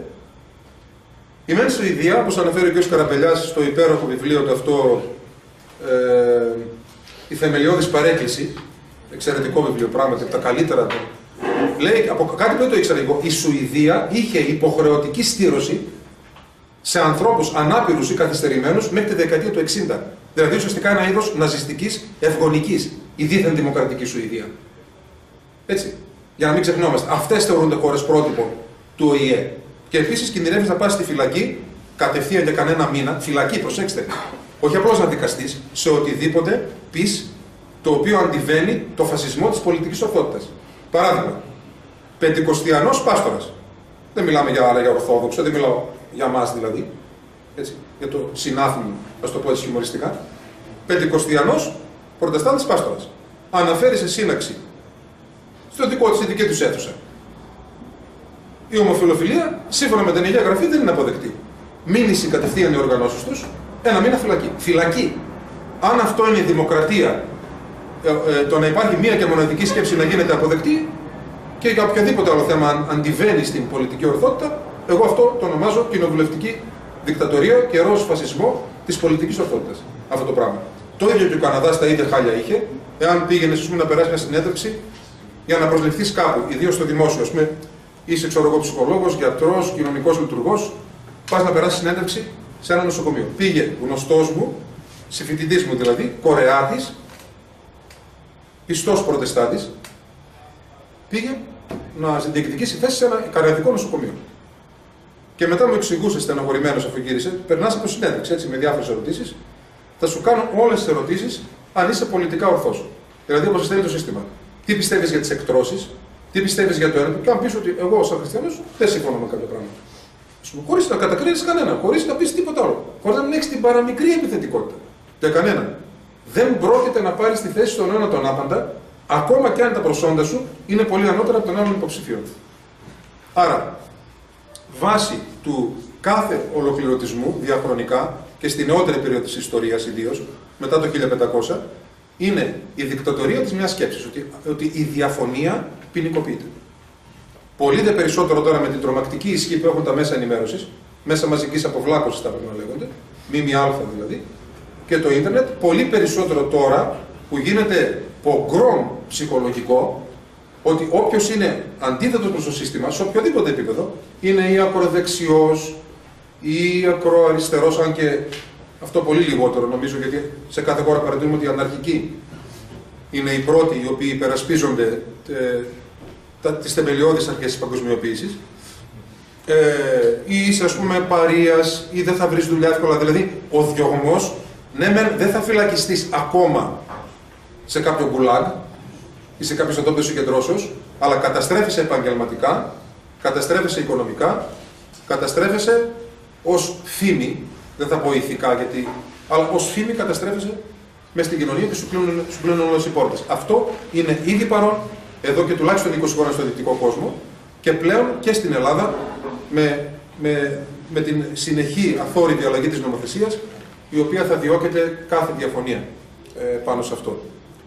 Και σημειώνω εδώ πέρα λοιπόν ότι στην παράγραφο 5, η οποία είναι πολύ σημαντική, η εκοσμίκευση της νεωτερικότητας, δηλαδή αυτό ότι το κράτος υποτίθεται ότι θα είναι ένα άθρησκο κράτος, μετά το γύρισαν ότι σημαίνει ουδετερόθρησκο. Τώρα το μεταφράζουν έτσι, ότι είναι ουδετερόθρησκο. Η εκοσμίκευση της νεωτερικότητας, στην πραγματικότητα τι είναι? Αυτό το έχουν αναλύσει πολλοί ερευνητές και στην Ελλάδα. Είναι ανθρωπισμός χωρίς Θεό. Θα λέγαμε ότι είναι ένα είδος εντός εισαγωγικών χριστιανικής αγάπης χωρίς Χριστό. Με άλλα λόγια, δηλαδή, έχει πάρει στοιχεία έντονα χριστιανικά η νεωτερικότητα, έχει αφαιρέσει τον Χριστό από μέσα και τη χριστοκεντρική ζωή και τα έχει προσαρμόσει σε μια άθρησκη ή ουδετερόθρησκη κοινωνία, όσο μπορούσε. Αυτό υπάρχει πλήθος βιβλιογραφίας αυτά και ο κ. Καραμπαλιάς αναφέρει πολύ ωραία πράγματα, αλλά και πολλοί άλλοι στοχαστές Έλληνες και ξένοι. Γιατί το αναφέρω αυτό? Διότι ο τίτλος της εισηγήσεως λέει συγκλήσεις και αποκλήσεις. Αυτό είναι μια φαινομενική σύγκληση. Έτσι, το να αποδίδει κανείς το ανθρώπινο πλάσμα, ας πούμε, μεγάλη αξία και στην ανθρώπινη ζωή και ύπαρξη. Κάτι που παραδοσιακά τουλάχιστον στις μαομεθανικές χώρες, στις μουσουλμανικές χώρες δεν υπάρχει αυτό. Και γι' αυτό άλλωστε και η ειρωνία αυτό είναι. Ότι ενώ είναι πλούσιες οι χώρες του Περσικού κόλπου, Κατάρ, Εμιράτα, Σαουδική Αραβία κλπ., κανείς δεν πατάει από εκεί. Να φύγουν κοπάδια, ας πούμε, από τις εμπόλεμες ζώνες και να πάνε εκεί πέρα, που είναι και ομόθρησκοι. Είναι πολύ απλό. Δεν πάνε γιατί ξέρουν ότι δεν έχουν καμία ελευθερία. Δεν θα έχουν. Καμία ελευθερία. Θα είναι με το βούρδουλα. Επομένως, έρχονται ακριβώς για την ελευθερία και τα δικαιώματα, το οποίο είναι ένας μακρινός χριστιανικός απόϊχος, όχι σε όλα τα σημεία, δεν το αναφέρω αυτό, δεν διεκδικώ καμιά αποκλειστικότητα, αλλά είναι ένας μακρινός απόϊχος του χριστιανικού ανθρωπισμού και της χριστιανικής ανθρωπολογίας. Αυτό το αναφέρω σαν μια κάποια, ας το πω έτσι, σύγκληση. Έτσι. Η αξία της ανθρώπινης ύπαρξης κλπ. Η ελευθερία, όσο τουλάχιστον ίσχυε, γιατί τώρα όσο πάει η δημοκρατία, έστω αυτή η αντιπροσωπευτική έμεση δημοκρατία, έχει γίνει πλέον τόσο έμεση και τα κοινοβούλια τόσο εξαγορασμένα και η πολιτική, που πλέον έχει μείνει μόνο το κοινοβουλευτική και το δημοκρατία έχει πάει περίπατο. Λοιπόν, επομένως, έχουμε έναν ανθρωπισμό άθρησκο, ας το πω έτσι, αυτό που λέγεται ουμανισμός λατινικά, σε αντιδιαστολή με τον θεανθρωπισμό της Ανατολής. Εδώ έχουμε μια κέρια διαχωριστική γραμμή μεταξύ των δύο. Κέρια, ας πούμε. Ο θεανθρωπισμός της Ορθοδοξίας απέναντι στον ουμανισμό, τον άθρησκο ή και μερικές φορές στρατευμένο άθεο ουμανισμό, ας πούμε, της Δύσεως. Επειδή, ας πούμε, ο κινεζικός πολιτισμός, παράδειγμα, μάλλον το κινεζικό καθεστώς, το κομμουνιστικό από την περίοδο του Μάο και μετά, το οποίο πήρε αχώνευτη την νεωτερικότητα υπό τη μορφή της κομμουνιστικής ιδεολογίας, όταν εισέβαλαν στο Θιβέτ, έτυχε να δω κάποια ταινία, δεν θυμάμαι τώρα, έχει πολλά χρόνια, που αναπαριστούσε την κινεζική εισβολή στο Θιβέτ, για να μην θεωρηθεί ότι αναφερόμαστε μόνο στα ελληνικά ή ορθόδοξα θέματα. Όταν εισέβαλαν ο κινεζικός στρατός, ας πούμε, στο Θιβέτ, φέρθηκαν σαν ταύροι μέσα σε ιαλοπολείο, ας πούμε, απέναντι στο σπάνιο αυτό συγκρότημα, ας πούμε, αρχαίων μοναστηριών, που είναι σαν το Άγιο Όρος, ας πούμε, του Βουδισμού, έτσι. Λοιπόν, και ανατρέψαν κάτω ειδόλια που έχουν αυτοί, που έχουν ειδόλια, σπάσαν, κάψαν, κάναν. Αυτό είναι. Αυτή είναι η βίαιη. Εδώ είναι σε μια ακραία και πολύ χτυπητή μορφή, αλλά αυτή είναι η βίαιη, ο βίαιος εξυγχρονισμός. Ότι εγώ, η άρχουσα τάξη, και η άρχουσα τάξη δεν είναι κατά ανάγκη η τάξη των πλουσίων, αλλά η άρχουσα διανοητική τάξη, έρχομαι σε σένα το λαουτζίκο να σου επιβάλλω αυτό που το στενό μυαλό σου δεν έχει πιάσει ακόμα. Απόϊχος αυτού είναι αυτό που λένε και διάφοροι πολιτικοί και σήμερα και στην Ελλάδα και στο εξωτερικό. Για κάποια εντός εισαγωγικών ή εκτός εισαγωγικών μεταρρύθμιση, η κοινωνία δεν είναι ακόμα έτοιμη γι' αυτό. Τι σημαίνει αυτό? Αυτό είναι βαθύτατα αυταρχικό. Τι θα πει δεν είναι έτοιμη? Εσείς οι μεγαλοφυείς είστε έτοιμες και δεν είναι η κοινωνία έτοιμη? Από πού και ως πού, ας πούμε. Είναι καθαρά ελιτίστικο αυτό το πράγμα. Καθαρά. Αυτό διαπερνάει από πάνω μέχρι κάτω σήμερα το δυτικό πολιτικό σύστημα. Από πάνω μέχρι κάτω, οριζοντίως, καθέτως και διαγωνίως. Είδατε τώρα ότι εξελέγει, δημοκρατικά πάντως, ο ανεκδιήγητος Τραμπ εξελέγει στην Αμερική πρόεδρο. Αυτόν εξέλεξαν να το χαίρονται. Αλλά πάντως δημοκρατικά. Βγήκαν και είπαν απίθανα πράγματα. Δηλαδή, μόνο ένοπλο κίνημα δεν έγινε στην αρχή εναντίον του Τραμπ. Βγήκαν αναρχικοί, σπάσαν, κάψανε. Βγήκαν άλλοι, είπανε σκοτώστε τον, κάντε τον, δήθεν ποιητική αδεία. Καταψήφισαν ευτυχώς πριν από χρόνια, θα θυμάστε, το λεγόμενο Ευρωπαϊκό Σύνταγμα, το οποίο ήταν φοβερός ζουρλομανδίας, έτσι, τρομερός για τους λαούς της Ευρώπης. Το καταψήφισαν Ολλανδοί και Γάλλοι, ευτυχώς, ας πούμε. Είχε, λέει, μέσα 400 φορές τις λέξεις τράπεζες, το κείμενο, και 2 φορές τις λέξεις δημοκρατία. Έτσι απλώς, μόνο για να ξέρουμε. Απλώς, έτσι. Λοιπόν, το καταψήφισαν, έτσι οι αυτοί, το καταψήφισαν Ολλανδοί και Γάλλοι. Οι Γάλλοι είναι ο πιο συνειδητοποιημένος και πολιτικοποιημένος λαός της Ευρώπης και η γαλλική κουλτούρα μου είναι πολύ οικία σε πολλά πράγματα. Και γαλλομαθής είμαι, αλλά και μου αρέσει πολύ περισσότερο από τους Αγγλοσάξονες. Λοιπόν, το καταψήφισαν και βγήκαν και τους, μόνο που δεν τους βρίσαν. Βγήκε ο Γιούγκερ, είπε: θα σας βάζω να ψηφίζετε συνέχεια τάχα, μέχρι να ψηφίσετε ναι. Υπάρχει τίποτα φασιστικότερο από αυτό? Πέστε μου.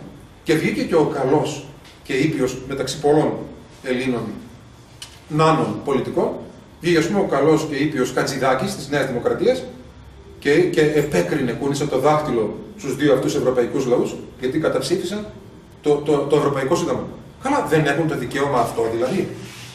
Δηλαδή, δημοψήφισμα και εκλογές πλέον θα είναι ότι θέλει άκουσα τάξη, όποια και αν είναι αυτή.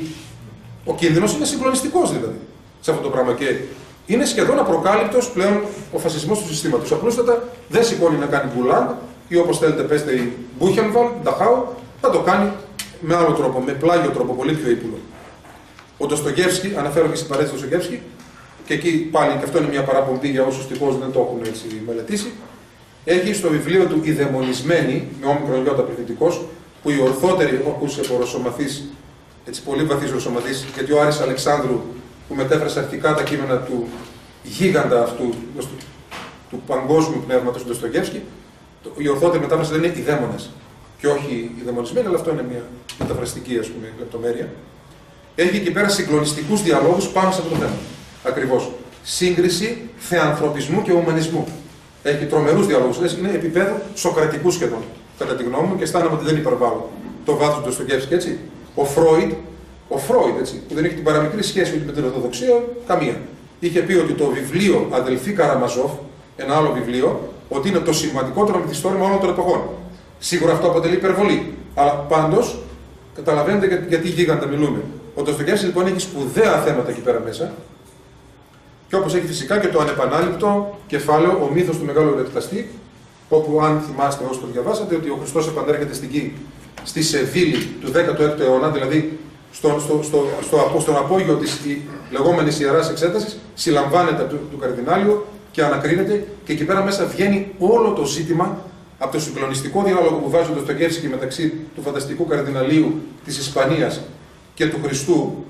Φαίνεται όλο το ζήτημα του νεότερου ολοκληρωτισμού. Είναι συγκλονιστικό. Αυτό θα ήταν κάτι που, εάν στο μέλλον μπορούσαμε να το συζητήσουμε εδώ πέρα, θα ήταν χαρά μου. Δηλαδή, ο διάλογος αυτός είναι συγκλονιστικός εκεί πέρα μέσα. Λοιπόν, εκεί πέρα μπορούμε να δούμε λοιπόν τη σύγκριση. Ο Ντοστογεύσκι βλέπει τον βάρβαρο εξυγχρονισμό, βλέπει την τοξική νεωτερικότητα, η οποία επέρχεται σαν τάβρωσε λοιπόν τη βάρβαρη εκδοχή της νεωτερικότητας δηλαδή. Υπάρχει και ήπια εκδοχή της νεωτερικότητας και ήπια μορφή εξυγχρονισμού ασφαλώς. Πολύ πιο αποδεκτή, ας το πούμε έτσι. Βλέπει τον βάρβαρο εξυγχρονισμό ο οποίος έρχεται, βλέπει ότι όλη η διανόηση της Ρωσίας ή στη δυτική πλειοψηφία πλέον έχει τελείως δυτικοποιηθεί και έχει πετάξει τη ρωσική ορθόδοξη παράδοση, και σαν είχε φοβερό προφητικό χάρισμα σαν λογοτέχνης αλλά και σαν διανοητής και άνθρωπος του πνεύματος, και ακριβώς τι εννοεί δαιμονισμένοι. Ποιος εννοεί δαιμονισμένους το βιβλίο του? Εννοεί ακριβώς τους άθεους σοσιαλιστές και αναρχικούς της εποχής εκείνης, παρακαλώ, στη Ρωσία, που αν δείτε τι πρεσβεύανε, θα δείτε ότι είναι πολλά από αυτά αυτούσια σήμερα ακόμα, υπάρχουν σε διάφορα κινήματα και λεγόμενες συλλογικότητες. Αυτούσια. Ακόμα και σήμερα. Άλλωστε, οι Μπακούνιν και Κροπότκιν είναι ακόμα και σήμερα οι ηγέτες, οι πνευματικοί πατέρες των εισαγωγικών, ή μεταξύ των πνευματικών πατέρων, ας πούμε, των αρχικών, του αναρχικού κίνηματος. Η Μπακούνιν και Κροπότκιν. Από εκεί ξεκίνησε, ας πούμε. Για να δει κανείς πόσο επίκαιρος, δηλαδή το λέω αυτό, είναι ο Ντοστογεύσκι στο πλαίσιο των όσων συζητούμε. Θα ήθελα να σταματήσω εδώ πέρα για να μην κατακραστώ κι άλλο το λόγο, ώστε πιο συστηματικά να γίνουν κάποιες ερωτήσεις αν θέλετε. Θίξαμε πάρα πολλά θέματα, γι' αυτό είπα είναι μια γενική εισαγωγή. Ελπίζω να μην ακούστηκαν χαοτικά όλα αυτά, δηλαδή τόσα πολλά που να σας φόρτωσαν με πολλά, και να μπορέσουμε τις απαντήσεις να διευκρινίσω περαιτέρω ζητήματα. Για το Brexit δεν είναι. Μισό λεπτό να μιλήσει ο κύριος Σιμίλης, αν μπορέσει. Παρακαλώ. Πάτε, Θανάση, πρέπει να πω ότι ήρθα να ακούσω μια διάλεξη για ένα θέμα που μου επιτρέψτε να πω ότι μου είναι πολύ οικείο και γνωστό. Γιατί ασχολούμαι με αυτό, ας πω έτσι, επαγγελματικά πολλά χρόνια. Μάλιστα. Αλλά πρέπει να πω ότι εντυπωσιάστηκα. Ελπίζω να έχω την επίοικιά σας, αφού εσείς ασχολείστε επαγγελματικά. Εγώ δεν ασχολούμαι επαγγελματικά. Ναι, γι' αυτό σας το είπα, ότι εντυπωσιάστηκα. Ήσασταν ακριβείς, σαφείς, πλήρης, όλα όσα... Πλήρης αποκλείεται, με συγχωρέστε, μην αχανέστηκα. Καταλαβαίνω πάντως τι θέλετε να πείτε. Ναι, καταλαβαίνω. Λοιπόν, μόνο για την οικονομική συζήτηση ήθελα να επισημάνω δύο σημεία. Όσον αφορά την κριτική που κάνατε στην νεωτερικότητα και γενικότερα στη Δύση, επιτρέψτε μου έτσι να πω ότι τη βρίσκω βέβαια, όπως είπα πριν, πολύ σημαντική. Έχω την εντύπωση όμως ότι είναι λίγο υπερβολική και φάνηκε αυτό και ήταν τα στενά όρια του χρόνου σας. Φαντάζομαι θα το λέγατε, θα το αναπτύσσατε περισσότερο στο τέλος που είπατε λίγα, κατά τη γνώμη μου, θετικά σημεία από την νεωτερικότητα. Είπατε, ας πούμε, για την ελευθερία που έχουν οι Γάλλοι, ενώ απ' την άλλη έχουν ένα σωρό άλλα... οι Ισλαμικές χώρες, ας πούμε. Και όχι, και για τη Γαλλία είπατε, για αυτό είναι πολλοί πράγματα για την πολιτική ορθότητα και αυτά όλα όσα συμβαίνουν. Παρ' όλα αυτά, έχω την εντύπωση ότι ο δυτικός κόσμος έχει και ο ίδιος έναν δικό του μηχανισμό αυτοκριτικής. Βεβαίως.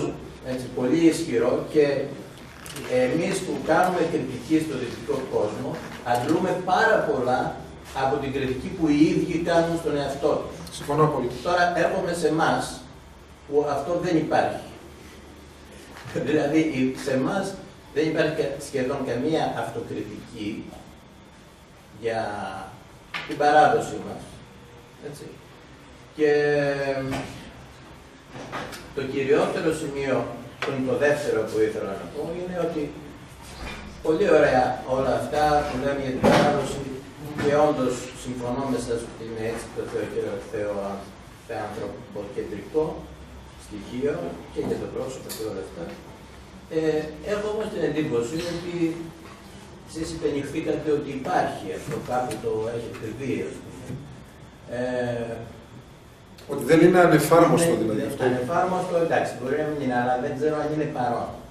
Δηλαδή, αν η παράδοση αυτή την οποία όλοι αγαπούμε και όλοι θέλουμε να εξυγχρονίσουμε, γι' αυτό άλλωστε είμαστε εδώ, και θέλουμε να βοηθήσουμε προς αυτή την κατεύθυνση, αν αυτή η παράδοση είναι πλέον ζωντανή ή είναι σχεδόν, βάζω τη λέξη σχεδόν, νεκρή, ή αν είναι πολύ ισχυρή η λέξη νεκρή, να πω ανύπαρκτη. Αυτά ήθελα να σας θέσω. Ναι, συμφωνώ καταρχήν απόλυτα. Καταρχήν ήταν πολύ στενά τα πλαίσια. Εγώ δεν έχω κανέναν ιδεολογικό αντιδυτικισμό, μακριά από μένα κάτι τέτοιο. Δηλαδή, δεν θέλω ούτε μονόπλευρος να είμαι, ούτε με ενδιαφέρει μια μανιχαϊκή διάκριση του κόσμου σε καλούς, κακούς ή ξέρω εγώ, οι ανατολικοί, ελληνορωμαίοι και οι δυτικοί. Προσπαθώ όσο μπορώ να τα βλέπω σφαιρικά και να. Επομένως, συμφωνώ. Αλλά αυτό μπορώ με χαρά να σας πω ότι είναι ζωντανότατη, αλλά εξαρτάται πού την εντοπίζει κανείς και πώς, καταλάβατε. Πού κινείται κανείς, πώς μπορεί, τι θα ήθελε για να πιστεί ότι είναι ζωντανή. Θα ήθελε να έχει αυτή η παράδοση μια πολιτική παρέμβαση με το σκάρι. Όχι, με συγχωρείτε, μου επιτρέπετε. Κάνατε σύγκριση με την καθημερινότητα στη Δύση και ας κάνουμε σύγκριση με την καθημερινότητα σε εμάς. Ναι. Αν τη συναντήσουμε στην καθημερινότητά μας, και αν τη συναντήσουμε κάπου μακριά σε μια έρημο, κρυμμένη κτλ., να το συζητήσουμε και αυτό, πώς μπορεί να επηρεάζει και να. Αλλά για την καθημερινότητά μας. Ναι. Οπωσδήποτε στην καθημερινότητα. Εγώ δεν ισχυρίστηκα ότι στην καθημερινότητα είναι ένα πλειοψηφικό ρεύμα, κάθε άλλο. Γι' αυτό και είπα ότι θέλει έναν τρομερό αγώνα, ένας τέτοιος τρόπος ζωής και μία αυτή, αλλά στην θεώρηση τη χριστιανική, εάν ένας άνθρωπος κατορθώσει σύμφωνα με τη χριστιανική οντολογία και ο κάθε άνθρωπος αντιπροσωπεύει ολόκληρη την ανθρώπινη φύση. Περιέχει όλο το σύνολο της ανθρώπινης φύσεως. Περιέχει μέσα του. Επομένως, σύμφωνα με τη χριστιανική οντολογία, εάν κάποιος λυτρωθεί από τα πάθη του, τα οποία αποτελούν και τον κύρια αιτία κακοδαιμονίας του ανθρώπου και των δεινών του, σύμφωνα με τη χριστιανική θεώρηση, αυτή η λύτρωση έχει ευρύτερες προεκτάσεις και δεν είναι κάτι τόσο. Αλλά φυσικά, αν το δει κανείς με πολιτικά ή κοινωνιολογικά κριτήρια, δεν μπορεί να το καταλάβει αυτό έτσι. Τώρα, αν θέλετε να σας πω ότι είναι μειοψηφία, ασφαλώς και είναι μειοψηφία. Εμείς πώς τον επικαλούμαστε αυτόν τον έναν, πώς τον επικαλούμαστε, με ποιο δικαίωμα, να το πω έτσι, τον επικαλούμαστε εμείς οι υπόλοιποι. Τι θα πει τον επικαλούμαστε, τι εννοείται? Τον επικαλούμαστε ως δικό μας, Αυτό θέλω να πω. Δεν ξέρω αν έχουμε το δικαίωμα εμείς να επικαλεστούμε αυτή την παράδοση, η οποία ας πούμε ότι είναι, όπως λέτε, ζωντανή σε 1, 2, 3, 5, 10, 100. Οι υπόλοιποι όμως, με ποια χέρια είμαστε εμείς οι φορείς αυτής της παράδοσης? Δεν μίλησα. Εάν η ζωή μας όλη η καθημερινή είναι... Όχι, συμφωνώ μαζί σας, δεν ανέφερα. Συμφωνώ. Όχι μόνο αντίθετους. Στους αντίποδες. Ναι, αλλά και χειρότερο και από τη Δύση. Ναι. Πολύ σωστή η ερώτηση αυτή. Ακριβώς. Μου δίνετε την ευκαιρία να το διευκρινίσω αυτό. Εγώ δεν αναφέρθηκα σε ποσοστά ή ποιοι και πώς κλπ. Συμφωνώ απόλυτα ότι πράγματι ο εκδικητικισμός της Ελλάδας και μάλιστα ένας φύρι μίγδιν εκδικητικισμός είναι τρομακτικός ή γενικότερα ας πούμε, η απομάκρυνση από αυτή την παράδοση. Πράγματι υπάρχει αυτό, αλλά υπάρχουν και άνθρωποι και φωτισμένοι αλλά και κινήματα. Βλέπουμε ότι ακόμα και το ίδιο το Άρδιν έχει προσεγγίσει, έστω από την άποψη, δεν θα μπορούσα εγώ να μιλήσω παλαιότερα σε μία άλλη ας πούμε, έτσι, συλλογικότητα της λεγόμενης, ας το πούμε έτσι, αριστεράς, ό,τι και αν σημαίνει ο όρος αυτός, ή ξέρω εγώ αυτό, θα ήταν οι δύο χώροι έβλεπαν ένα τον άλλο με αντιπάθεια, με αυτή ας πούμε. Δεν υπήρχε καμία όσμωση παλαιότερα. Υπάρχει τώρα ένας διάλογος πολύ μεγαλύτερος, ο οποίος περιλαμβάνει ακριβώς και κριτήρια από αυτά που συζητήσαμε. Και υπάρχει και πλήθουσα βιβλιογραφία σε αυτό. Επομένως, υπάρχει ζήμωση, η οποία έχει ξεκινήσει, τολμώ να πω, τουλάχιστον εδώ και 20 χρόνια. Έχει ξεκινήσει σε πολλούς χώρους. Αλλά ότι αν θέλετε να παραδεχτώ με τα χαράς και αβίαστα ότι η μεγάλη πλειοψηφία του λαού μας αυτή τη στιγμή δεν ζει σύμφωνα με αυτά τα κριτήρια. Και όχι μόνο αυτό, αλλά ότι και αγνοεί τα κριτήρια αυτά. Και ότι για ένα πολύ μεγάλο μέρος αυτής της άγνοιας ευθυνόμαστε και εμείς οι παπάδες, ευχαρίστως το παράδειγμα. Πολύ απλό. Ναι, παρακαλώ. Είπατε κάποια στιγμή ότι οι διαφορές ορθοδοξίας και νεωτερικότητας είναι ιδεολογικές και όχι οντολογικές. Αντιστρόφως, είπα ότι το πνεύμα της νεωτερικότητας είναι κυρίως ιδεολογικό ή τεχνικό πνεύμα, δηλαδή ακολουθεί την εργαλειακή λογική περισσότερο, όχι όμως τώρα στη μετανεωτερικότητα αυτό έχει κάπως τροποποιηθεί από το σύστημα, αλλά όχι στο βαθμό που να επηρεάζει ας πούμε την καπιταλιστική ανάπτυξη. Αλλά το πνεύμα λοιπόν είναι ιδεολογικό ή έστω τεχνοκρατικό κλπ. Στο επίπεδο τουλάχιστον της παραγωγής και της κατανομής του προϊόντος της παραγωγής. Το πνεύμα όμως της Ορθοδοξίας υποτείνει οντολογικό. Γι' αυτό και είναι και πιο δυσπρόσιτο αυτό. Δηλαδή θέλει αλλαγές ριζικές νοοτροπίας για να πω ότι μπορώ να βαδίσω το δρόμο αυτό, έτσι. Δεν είναι κάτι το οποίο το δέχομαι ανώδυνα ή ιδεολογικά. Γιατί απαιτεί να κονταροκτυπηθώ εγώ με τις ατέλειές μου. Κατανοώ απλά φραστικά ή κάτι υπόθηκε αλλιώς ή κάτι αλλιώς κάπου ξεκινήσει. Τώρα σας το ξεκαθάρισα πάνω. Ναι, δηλαδή, έτσι. Ναι, πρέπει να κονταροκτυπηθώ με τις ατέλειές μου. Δηλαδή, ο άνθρωπος της νεωτερικότητας, ιδίως της μετανεωτερικότητας πλέον, δηλαδή της ύστερης νεωτερικότητας, είναι δράμα. Όχι μόνο δεν αμφισβητεί τίποτα στον εαυτό του. Τίποτα από τα πάθη και τις αδυναμίες του, αλλά τα δοξολογεί και τα προσκυνά ότι είναι η ουσία της ζωής και ότι η αμαρτία, με τη συμβολική έννοια του όρου, είναι ακριβώς το να μην ακολουθείς τον ειδονιστικό τρόπο ζωής, περίπου. Και δέστε εδώ, στο δεύτερο τώρα, στη δεύτερη φωτοτυπία την οποία σας έδωσα, η οποία είναι κάτω γράφει, που είναι από ένα βιβλίο του Ρεζί Ντεμπρέ, η επιστήμη της επικοινωνίας. Εδώ πέρα, αυτός ο πίνακας, κατά την προσωπική μου άποψη, έχει εκπληκτικά συνοψίζει, αν και συνοψίζει, τα χαρακτηριστικά των τριών τύπων πολιτισμού. Δηλαδή στην πρώτη στήλη, αυτό που λέει γραφή λογόσφαιρα, ουσιαστικά είναι ο προνεωτερικός τύπος, είναι η αγροτική παραδοσιακή κοινωνία. Στη δεύτερη στήλη που λέει τυπογραφία και γραφόσφαιρα είναι ο νεωτερικός τύπος και στην τρίτη είναι ο ύστερος νεωτερικός, ο μετανεωτερικός. Λοιπόν, με καταπληκτικό τρόπο εδώ πέρα συνεψίζει ο Γάλλος αυτός στοχαστής και βλέπετε ας πούμε πώς αλλάζουν. Πώς έγιναν οι αλλαγές στο διάβα των αιώνων από τη μία κατάσταση στην άλλη. Βεβαίως, και σπέβδω να προσθέσω αμέσως, ότι δεν υπάρχει καμία κοινωνία και κανένας πολιτισμός πουθενά στον κόσμο όπου να είναι αμιγώς να είναι σε μία κατηγορία. Δηλαδή, μία χώρα να είναι μόνο ο πολιτισμός της μετανεωτερικός, μία άλλη μόνο νεωτερικός, μία άλλη μόνο προνεωτερικός. Όλοι έχουν ανάμεικτα στοιχεία. Δηλαδή, ακόμα και στις αγροτικές κοινωνίες του τρίτου κόσμου υπάρχουν νεωτερικά στοιχεία και στην παραγωγή και στην πολιτική και στην κοινωνία. Επίσης, στις μεταμοντέρνες κοινωνίες υπάρχουν και νεωτερικά ή προνεωτερικά στοιχεία. Άρα οι τύποι πολιτισμού συνήθως είναι μεικτοί. Έτσι. Είναι μεικτοί συνήθως. Ναι, παρακαλώ. Χρησιμοποιείται συχνά τον όρο κοινωνία και κοινωνικότητα κλπ. Σε κάποιες στιγμές. Πώς με βάση την χριστιανική αντίληψη, πώς νοηματοδοτείται τόσο, τι σημαίνει κοινωνία με βάση τους χριστιανούς και τι είναι το society, πώς αντιπαραβάλλει. Ναι, μπράβο, εδώ ναι, μου δώσετε μια αφορμή πάρα πολύ. Αυτό είναι μια ερώτηση. Και επίσης γίνεται πολλή συζήτηση και από το χώρο του Άρνη και τα λοιπά, παρακολουθώ τις συζητήσεις για εξυγχρονισμό της παράδοσης. Ναι, ναι. Αλλά γίνεται με έναν αρκετά, επιτρέψτε μου να πω, αφηρημένο τρόπο. Ελάχιστα χειροπιαστό. Και αυτό θεωρώ ότι είναι ένα πρόβλημα. Ναι, βέβαια, εγώ δεν εκπροσωπώ το Άρντιν, αλλά θα απαντήσω πώς το καταλαβαίνω. Γιατί αναφέρατε και εσείς τον όρο εξυγχρονισμό της παράδοσης. Λοιπόν, αυτό. Τι είναι η παράδοση και τι είναι ο εξυγχρονισμός της. Δηλαδή, ωραία. και επίσης το τρίτο, για παράδειγμα. Σιγά σιγά ένα λίγο, να ξεκινήσω πρώτα λίγο από το πρώτο κοινωνία. Ακριβώς η ελληνική γλώσσα δεν έχει ειδική λέξη για την έννοια, για την τρέχουσα συμβατική έννοια της κοινωνίας, όπως έχουν τα λατινικά έτσι, societas, αν θυμάμαι καλά, society, societés στις ευρωπαϊκές γλώσσες, και έχει μόνο τον όρο κοινωνία που είναι communion, έτσι, communio στα λατινικά κλπ. Διότι είναι αδιανόητο για τη διαχρονική οντολογική σκέψη του ελληνικού τρόπου ότι μπορεί να τα διακρίνει κανείς. Ότι η οντολογία του κοινωνικού έχει εξίσου την αλήθεια ως αναζήτηση και το καταλήθιαν ζήν με την οντολογία του την προσωπική, ας πούμε, και του προσώπου. Άρα γι' αυτό δεν υπάρχει, ενώ επειδή ακριβώς την οντερικότητα είναι συμβόλαιο η κοινωνική συμβίωση, γι' αυτό και άρα η λέξη κοινωνία σημαίνει επίσης εταιρεία, έτσι. Το ξέρετε αυτό. Society στα αγγλικά ή société στα γαλλικά σημαίνει κοινωνία, το κοινωνικό σύνολο, σημαίνει και ανώνυμη εταιρεία, παραδείγματος χάρη. Αυτό είναι μέσα στην παράδοση του. Σε εμάς είναι αδιανόητο αυτό.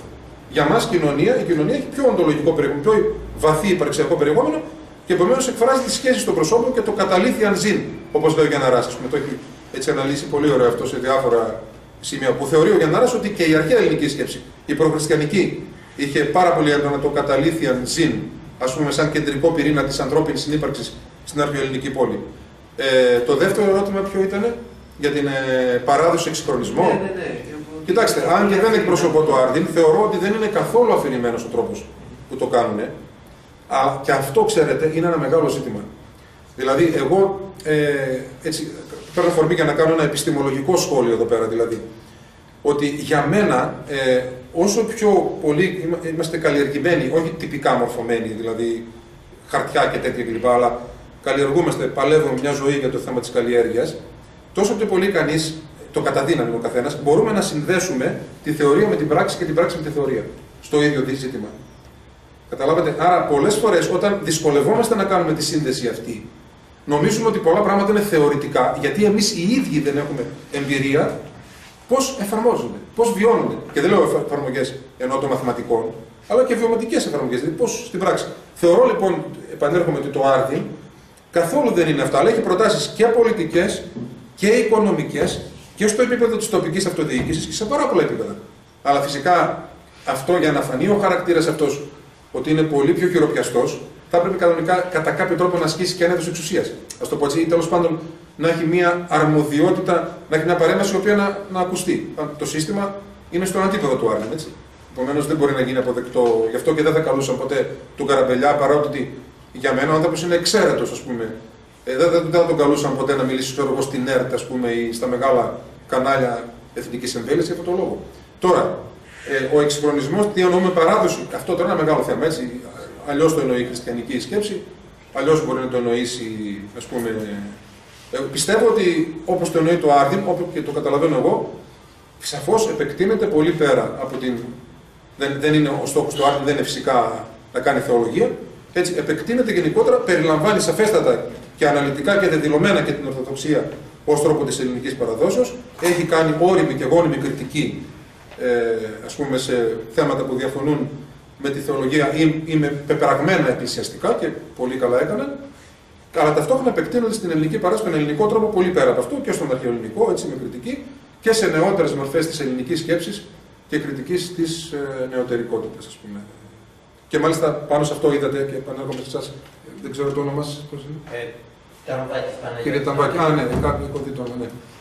Επανέρχομαι σε αυτό ότι ακριβώς η αναφορά μου στον Κονδύλη μεταξύ άλλων, ή στον Κοντογιώργη δείχνει ότι δεν περιορίζομαι στην διαλεκτική μου πάλι, ας το πω έτσι, η σχέση με τη Δύση σε θεολογικά μόνο κριτήρια και σε κριτήρια αμυγός που προέρχονται από τον θύραθεν χώρο, στο πω έτσι, καταλάβες. Το τρίτο που θες να ρωτήσεις, φίλε μου, γιατί σου είπα, για πες μου λίγο πιο... Το ξέχασα και εγώ. Εντάξει, είμαστε κουρασμένοι όλοι τώρα, ναι, παρακαλώ. Θέλω να μας διευκρινίσετε ενώ το συνδέσατε τώρα προηγουμένως. Ότι ο Γιαννάρας λέει πολλά πράγματα ότι του ελληνικού πνεύματος, ας πούμε, περιέχουν και στην χριστιανική οντολογία. Είπατε προηγουμένως ότι η χριστιανική οντολογία διόρθωσε κάπως, ας πούμε, το ελληνικό πνεύμα. Αυτό μπορείτε να μας το κάνετε λίγο πιο... Αυτό είναι τεράστιο θέμα και εξειδικευμένο. Όχι ότι διόρθωσε το ελληνικό πνεύμα. Δηλαδή, τα κριτήρια, παραδείγματος χάρη. Να φέρω μάλλον συγκεκριμένα παραδείγματα. Το θέμα είναι τεράστιο. Ναι, να φέρω συγκεκριμένα παραδείγματα. Ας πούμε ότι στο επίπεδο της ανθρωπολογίας, το τριμερές της ψυχής, η πλατωνική τριμερής διάρρηση της ψυχής, είναι καθαρά πλατωνική. Έτσι. Οι πλατωνικές οντολογικές προϋποθέσεις διαφέρουν ριζικά από τις χριστιανικές. Παραδείγματος χάρη, ο Πλάτων υποτιμά το σώμα. Αυτό είναι αδιανόητο και την ύλη. Αυτό είναι αδιανόητο για την αυθεντική χριστιανική παράδοση. Να κάτι το οποίο είναι πολύ μοντέρνο και σύγχρονο. Οι πατέρες της Εκκλησίας τονίζουν ήδη από τον 4ο αιώνα ότι στον άνθρωπο τα πάντα είναι ψυχοσωματικά. Κάτι το οποίο έχει τόσο πολύ επαληθευτεί, ούτως ώστε σήμερα, με τα πολύ σύγχρονα μέσα έρευνας που υπάρχουν, ας πούμε, έχει ανακαλυφθεί ότι το συναίσθημα, πηγή του συναισθήματος είναι το κύτταρο. Το κύτταρο. Έχει γενετική πηγή. Είναι συγκλονιστικό. Ή άλλο το οποίο εμένα με είχε ζαλίσει όταν το είχα μάθει, από την νεότερη ψυχονευρολογία, ότι μετά από μια επιτυχημένη ψυχοθεραπεία, γίνεται, αν μια ψυχοθεραπεία είναι επιτυχημένη, αυτό δεν σημαίνει πάντα είναι επιτυχημένη μια ψυχοθεραπεία, αλλά μετά από μια επιτυχημένη ψυχοθεραπεία που παρουσιάζει σημαντική βελτίωση ο ενδιαφερόμενος, γίνεται μια ανακατάταξη ορισμένων νευρώνων, δηλαδή εγκεφάλων, κυτάρων του εγκεφάλου, στα σημεία εκείνα που ο εγκέφαλος είναι μεταβλητής αρχιτεκτονικής. Δηλαδή υπάρχουν σημεία στα οποία ο εγκέφαλος είναι μεταβλητής αρχιτεκτονικής. Το οποίο είναι συγκλονιστικό αυτό. Είναι τελείως, τα τελευταία χρόνια έχει η έρευνα το έχει τεκμηριώσει αυτό. Το φαντάζεστε αυτό, ή, δηλαδή μέσα από μια ψυχοθεραπεία ή μέσα από μια βαθιά φιλία, έτσι, η οποία θα λειτουργήσει υποστηρικτικά σε περιόδους κρίσης, πένθους, ανεργίας κλπ. Ότι γίνεται μια αναδιάταξη διαφόρων νευρώνων ή και βιοχημικές αντιδράσεις πολύ πιο θετικές και ομαλές, ας πούμε, στον εγκέφαλο. Αυτό είναι συγκλονιστική επαλήθευση ότι η κοινωνία στον άνθρωπο είναι καθαρά ψυχοσωματική. Αυτό το πράγμα δεν υπήρχε στον Πλάτωνα, δεν μπορούσε να γίνει δεκτό επομένως αυτό από τη χριστιανική οντολογία, η οποία εντάσσει το σώμα, και επομένως θα έγιναν κάποιες διορθώσεις. Καταλάβατε τώρα, είναι το παράδειγμα σαφές. Ναι. Τώρα γιατί θα μπορούσαμε να συζητήσουμε αυτό που λέτε. Θα μπορούσαμε, πολύ να συζητήσουμε. Επίσης, εδώ τώρα επειδή το αναφέρατε και είναι πολύ σημαντικό. Η αριστοτελική φιλία σε σχέση με την χριστιανική αγάπη. Αυτό δεν αναφέρθηκα στη φιλία. Όχι τώρα που το είπατε και το λέω εγώ, αν πάση περιπτώσει. Δηλαδή, ποιο είναι πιο.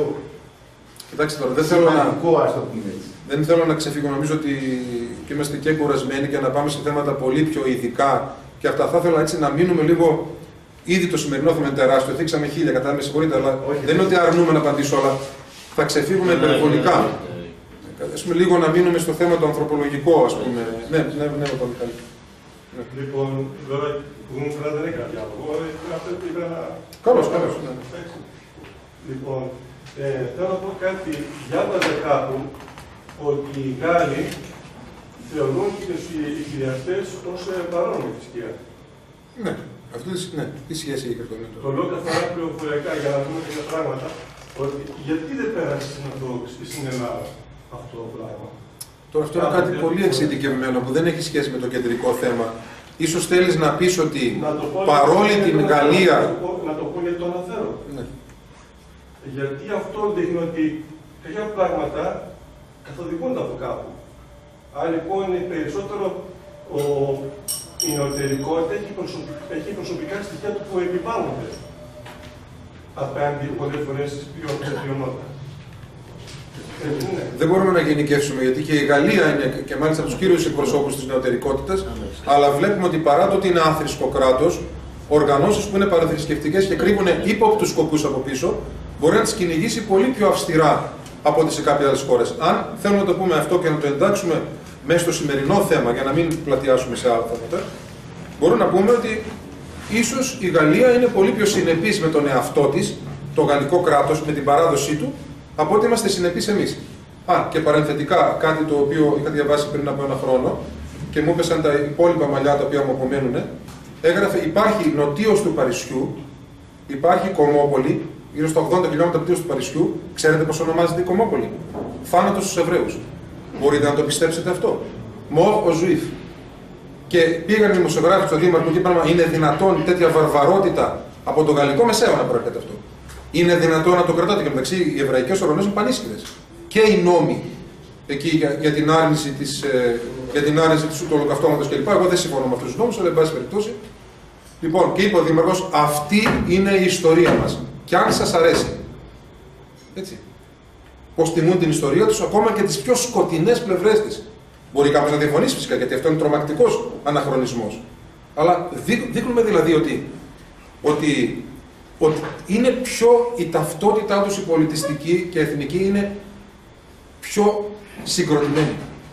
Εμείς έχουμε μεγαλύτερο πρόβλημα ταυτότητας μέσα από τις ταλαιπωρίες που πέρασε και η ίδρυση του ελληνικού κράτους και μέσα από όλη αυτή τη διαπάλη για το πού ανήκουμε και πώς.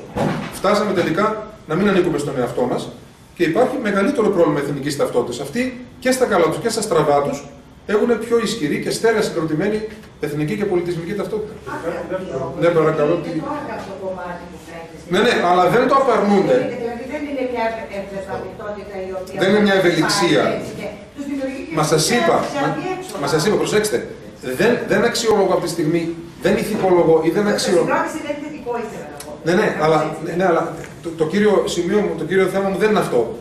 Δεν αξιολογώ. Και εμένα μου φαίνεται απίστευτος αναχρονισμός και βαθύτατα αντιαισθητικός να λες θάνατο σε μια φυλή, αν είναι δυνατόν.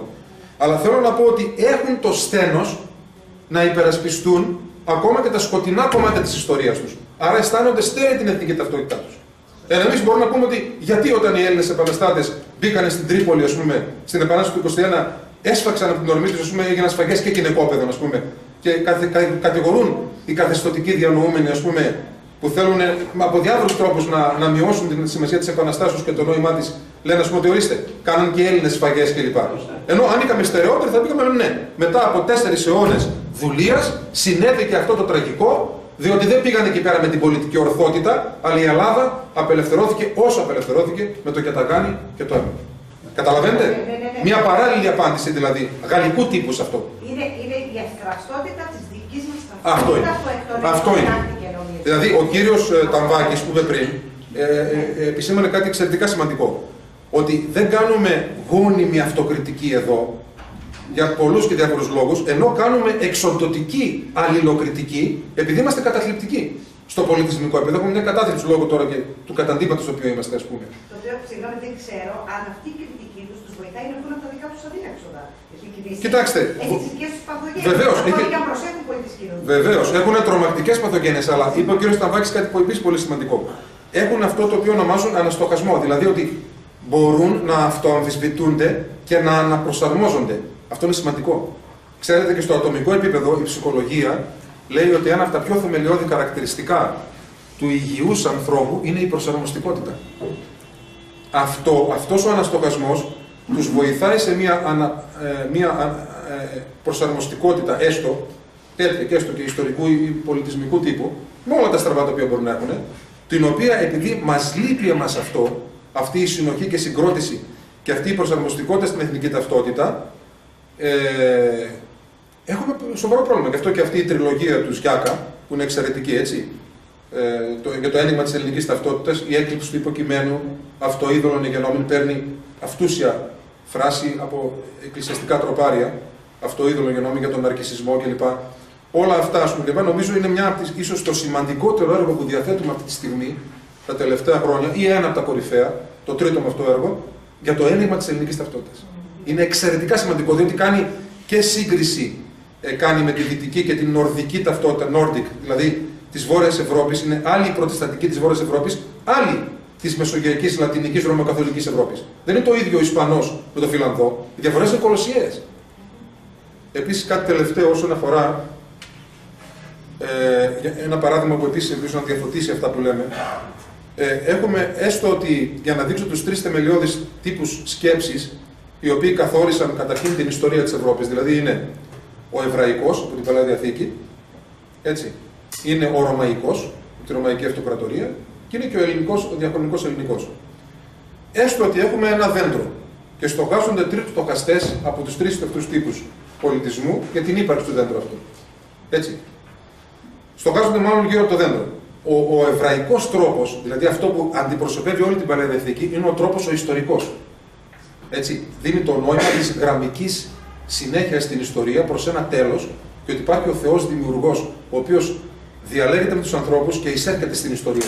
Έτσι είναι το θέμα της ιστορίας, εξαιρετικό. Γι' αυτό και ο Μάρξ, οι διάφοροι άλλοι εβραϊκής καταγωγής στοχαστές απέδωσαν τεράστια σημασία μέχρι της υπερβολής του άλλου άκρου στον ιστορικισμό. Έτσι. Λοιπόν, ο Εβραίος στοχαστής θα πει ποιος έπλασε αυτό το δέντρο, ποιος δημιούργησε αυτό το δέντρο. Αυτό αντιπροσωπεύει όλη την εβραϊκή σκέψη, έτσι, φυσικά πολύ τυποποιημένα και συμπυκνωμένα. Έτσι.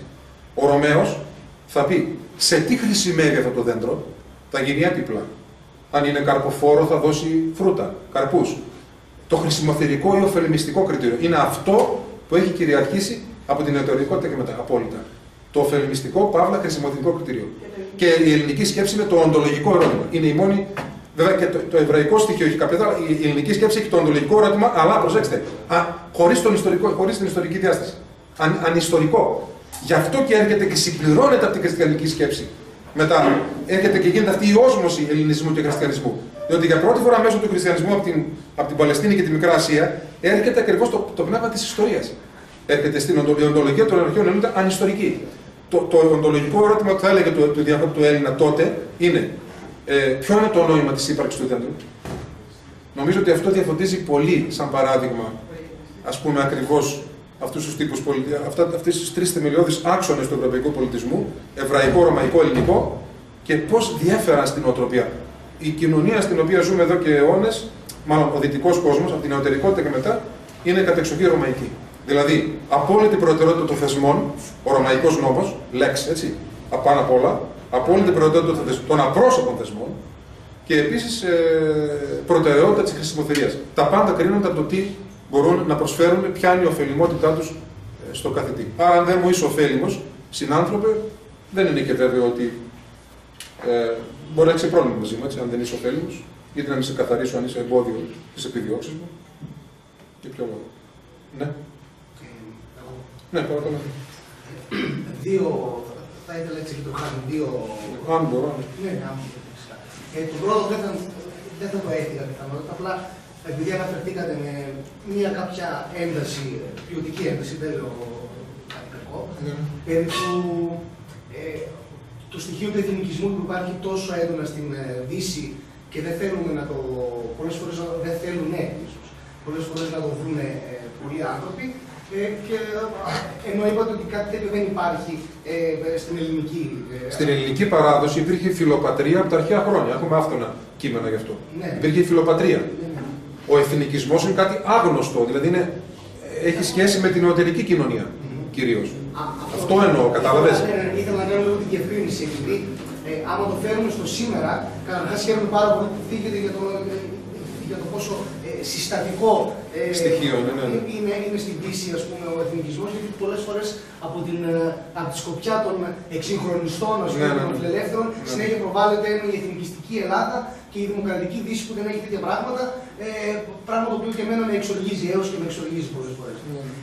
Νομίζω όμως ότι άμα το δούμε στο σήμερα, δυστυχώς υπάρχει ένας διάχυτος εθνικισμός και εδώ πέρα, και δεν το ρίχνω στη Χρυσή Αυγή, δηλαδή ότι εκεί αποδείχθηκε, στη Χρυσή Αυγή είναι άλλο πράγμα, το δείξετε πολύ σωστά περί της χρησιμότητας της στο σύστημα κλπ. Υπάρχει ένας εθνικισμός λίγο πιο άτσαλος, ίσως, ας πούμε, όπου έρχεται και περνάει μέσα ίσως και από την τουρκοκρατία και όλα αυτά. Δηλαδή, θέλω να πω. Όχι, δεν περνάει τόσο από την τουρκοκρατία. Είναι, κατά τη γνώμη, ένας δευτερογενής. Είναι μια βαθύτατα αμυντική αντίδραση του λαού μας, καθώς, ας πούμε, έχει ηγεσίες ανεκδιήγητες τις περισσότερες φορές και ανθρώπους απίστευτα ερασιτέχνες, και οι οποίοι ενδιαφέρονται κυρίως για το τομάρι τους και όχι για το καλό της κοινωνίας. Στα τυφλά προσπαθεί κάποιος να πιαστεί από κάτω. Παράδειγμα, η αναβίωση της ειδωλολατρίας, αυτό που ονομάζουμε νεοειδωλολατρία, έτσι, πίστη στο 12ο κλπ., είναι ένα από τα κυριότερα νοσηρά συμπτώματα ας πούμε, μιας τυφλής εθνικιστικής αντίδρασης των κύκλων αυτών, στο να πιαστούν από τα μαλλιά τους από κάπου και κατάλαβες, που είναι μια τραγωδία το ότι πιστεύουν και ουσιαστικά τραγωδία και ακόμα και από ψυχρή θρησκεολογική πλευρά. Και το φαινόμενο τώρα Σόρας και όλη αυτή η μαφία που στήθηκε, ουσιαστικά έχει μια πολύ κεντρική διάσταση της νοηδολατρίας. Αυτά οι αρλούμπες που λέγανε, και μένει φοβερά πράγματα, ας πούμε. Αυτή η συμφορά σε κάποιους ανθρώπους, δηλαδή να προσπαθούν να επαναφέρουν το 12ο στη σύμφωνη εποχή, αν είναι δυνατόν, ας πούμε, πού θα κολλήσει αυτό και πώς, σε οποιοδήποτε σκεπτόμενο άνθρωπο. Αυτό είναι μια τυφλή αμυντική αυτή. Δηλαδή δεν είναι μια πρωτογενής συνειδητή ζήμωση.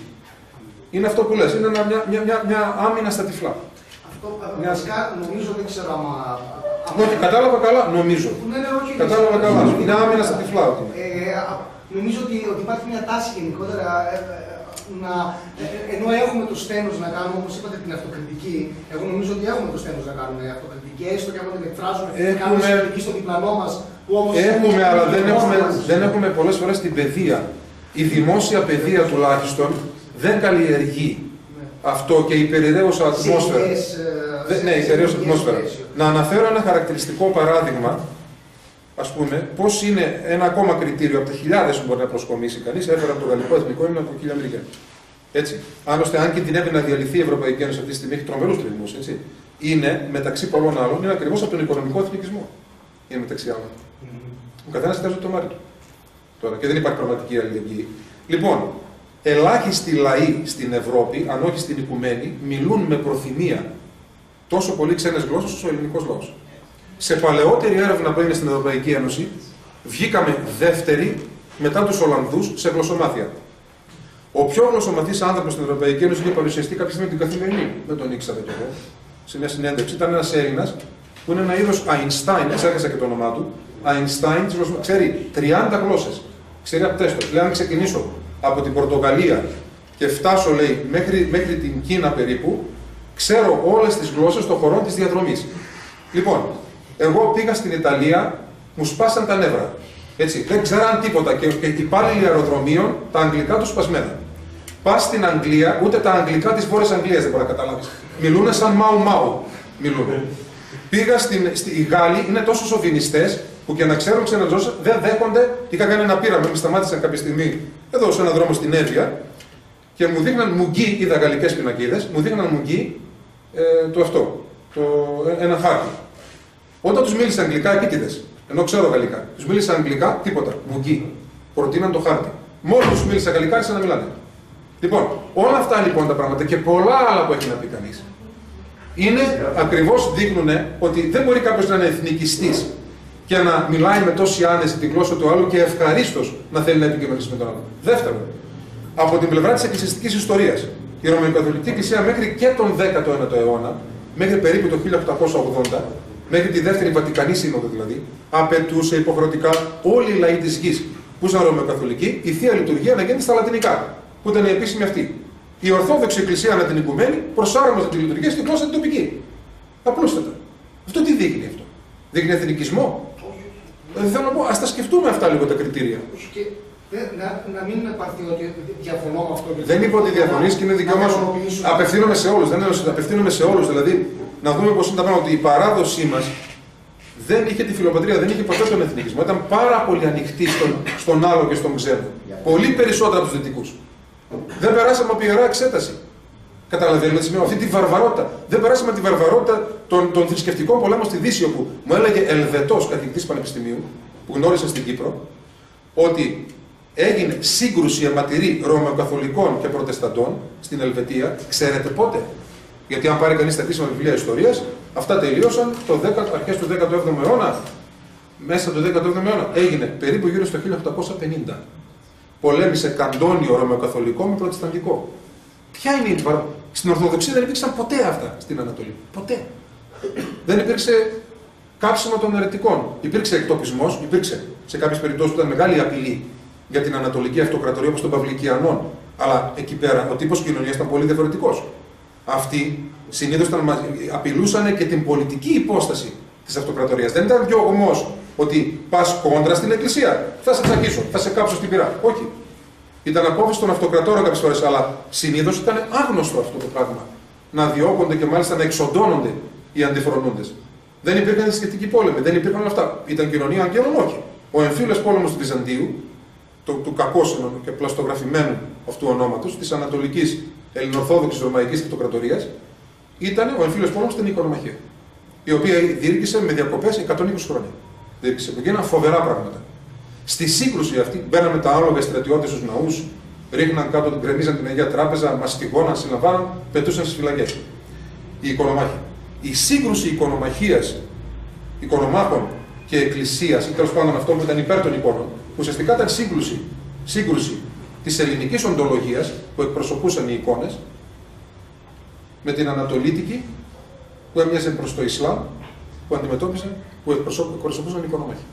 Αυτό πόσοι το έχουμε συνειδητοποιήσει ότι διώχθηκαν στους μέσους χρόνους πρόγονοί μας και ίσως και μη πρόγονοί μας φυλετικά, αλλά πάντως πολιτισμικοί πρόγονοί μας και διώχθηκαν και υπέστησαν τα πάνδυνα, εξορίες και θανατώσεις, ούτως ώστε να διασώσουν το ανθρώπινο πρόσωπο. Ξέρετε, το Ισλάμ απαγορεύει διαρροπάλου να απεικονίζεται ο άνθρωπος.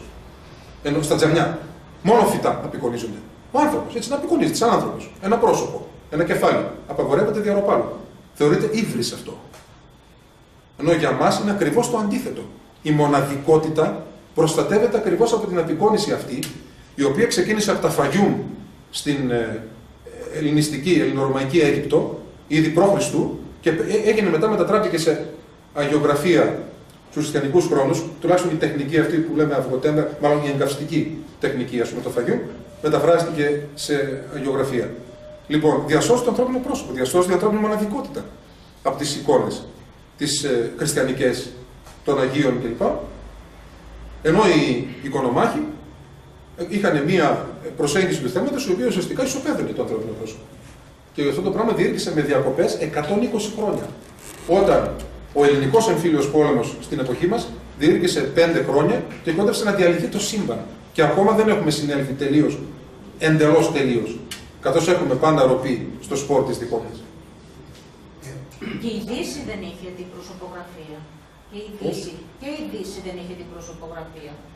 Τα γερμανικά φύλλα είχαν μόνο φωτογραφίζανε φύση. Ναι, αν δει κανείς πράγματι τώρα που το λέτε, έχω δει χειρόγραφα. Τα φύλλα όταν κάνανε επιδρομή στην Ευρώπη δεν είχαν καθόλου. Ναι, γιατί ήταν βαρβαρικά φύλλα, ήταν ούνι, γότθι, βυσιγότθι κλπ. Ναι, πράγματι, αυτό που λένε, άμα δει κανείς ακόμα και χειρόγραφα μετά που απέκτησαν μια κάποια εικονογραφία, είναι πολύ στοιχειώδη. Αν δει κανείς λατινικά χειρόγραφα, ας πούμε, που χρησιμοποιούνται από τους φιλολόγους και θεολόγους στην έρευνα. Βασικά από εμάς μεταφέρθηκε η προσωπογραφία. Μεταφέρθηκαν πολλά, ας πούμε, ναι. Και οι τοιχογραφίες σαν είδος, σαν τέχνη δεν προχώρησαν όσο τα βιτρό και άλλου είδους απεικονίσεις κλπ. Αλλά, εν πάση περιπτώσει, αναφερόμαστε τώρα στα καθημάς, για αυτόν τον φοβερό εμφύλιο πόλεμο του Βυζαντίου, ότι τι διακυβευόταν. Δεν ήταν δηλαδή ένας σχολαστικισμός κάποιου δόγματος τάχα που δεν έχει συνέπεια για την καθημερινή ύπαρξη. Κάθε άλλο. Κάθε άλλο. Αν δεν φοράτε εσείς φερετζέ οι γυναίκες, να το πω έτσι λίγο προκλητικά και λίγο υπερβολικά, οφείλεται μεταξύ πολλών άλλων και στον αγώνα κατά των οικονομάχων. Μεταξύ άλλων. Αυτό είναι. Γι' αυτό και έβριζε ο Καρκαγιάννης της Καθημερινής, ο Μακαρίτης, ο εκδότης, που και αυτός προερχόταν από την αριστερά, ό,τι και αν σημαίνει αυτός ο τραγικός όρος στην πολιτική του εκπόρνευση, ας πούμε. Λοιπόν, έβριζε χυδαία λίγα χρόνια πριν πεθάνει από τις στήλες της Καθημερινής την Ειρήνη, την αυτοκράτηρα Ειρήνη που αναστήλωσε επίσημα τις εικόνες, όταν έλυσε η οικονομαχία. Τι δουλειά έχει ένας άνθρωπος που είναι παντελώς άσχετος. Σκεφτείτε λίγο. Τι δουλειά έχει που είναι παντελώς άσχετος με τη θεολογία και την εκκλησιαστική ιστορία, με τη φιλοσοφία κλπ. Να ασχολείται από τις στήλες μιας κοσμικής εφημερίδας με την οικονομαχία. Διότι ακριβώς το πνεύμα αυτό που επικράτησαν ήταν τόσο μισούσαν την Ορθοδοξία, ό,τι και αν υποθέτουν ότι αντιπροσωπεύει, γιατί πράγματι υπάρχουν και πλευρές οι οποίες έκαναν και σοβαρότατα σφάλματα μέσα στην Ορθοδοξία και λάθη κλπ. Αλλά η διαφορά της Εκκλησίας μας ή της θεολογίας μας, να πω καλύτερα, από τις άλλες, ξέρετε ποια είναι? Ότι εμείς δεν κάναμε ποτέ δόγμα της Εκκλησίας τον ολοκληρωτισμό. Δεν κάναμε ποτέ δόγμα της Εκκλησίας τα ανθρώπινα πάθη.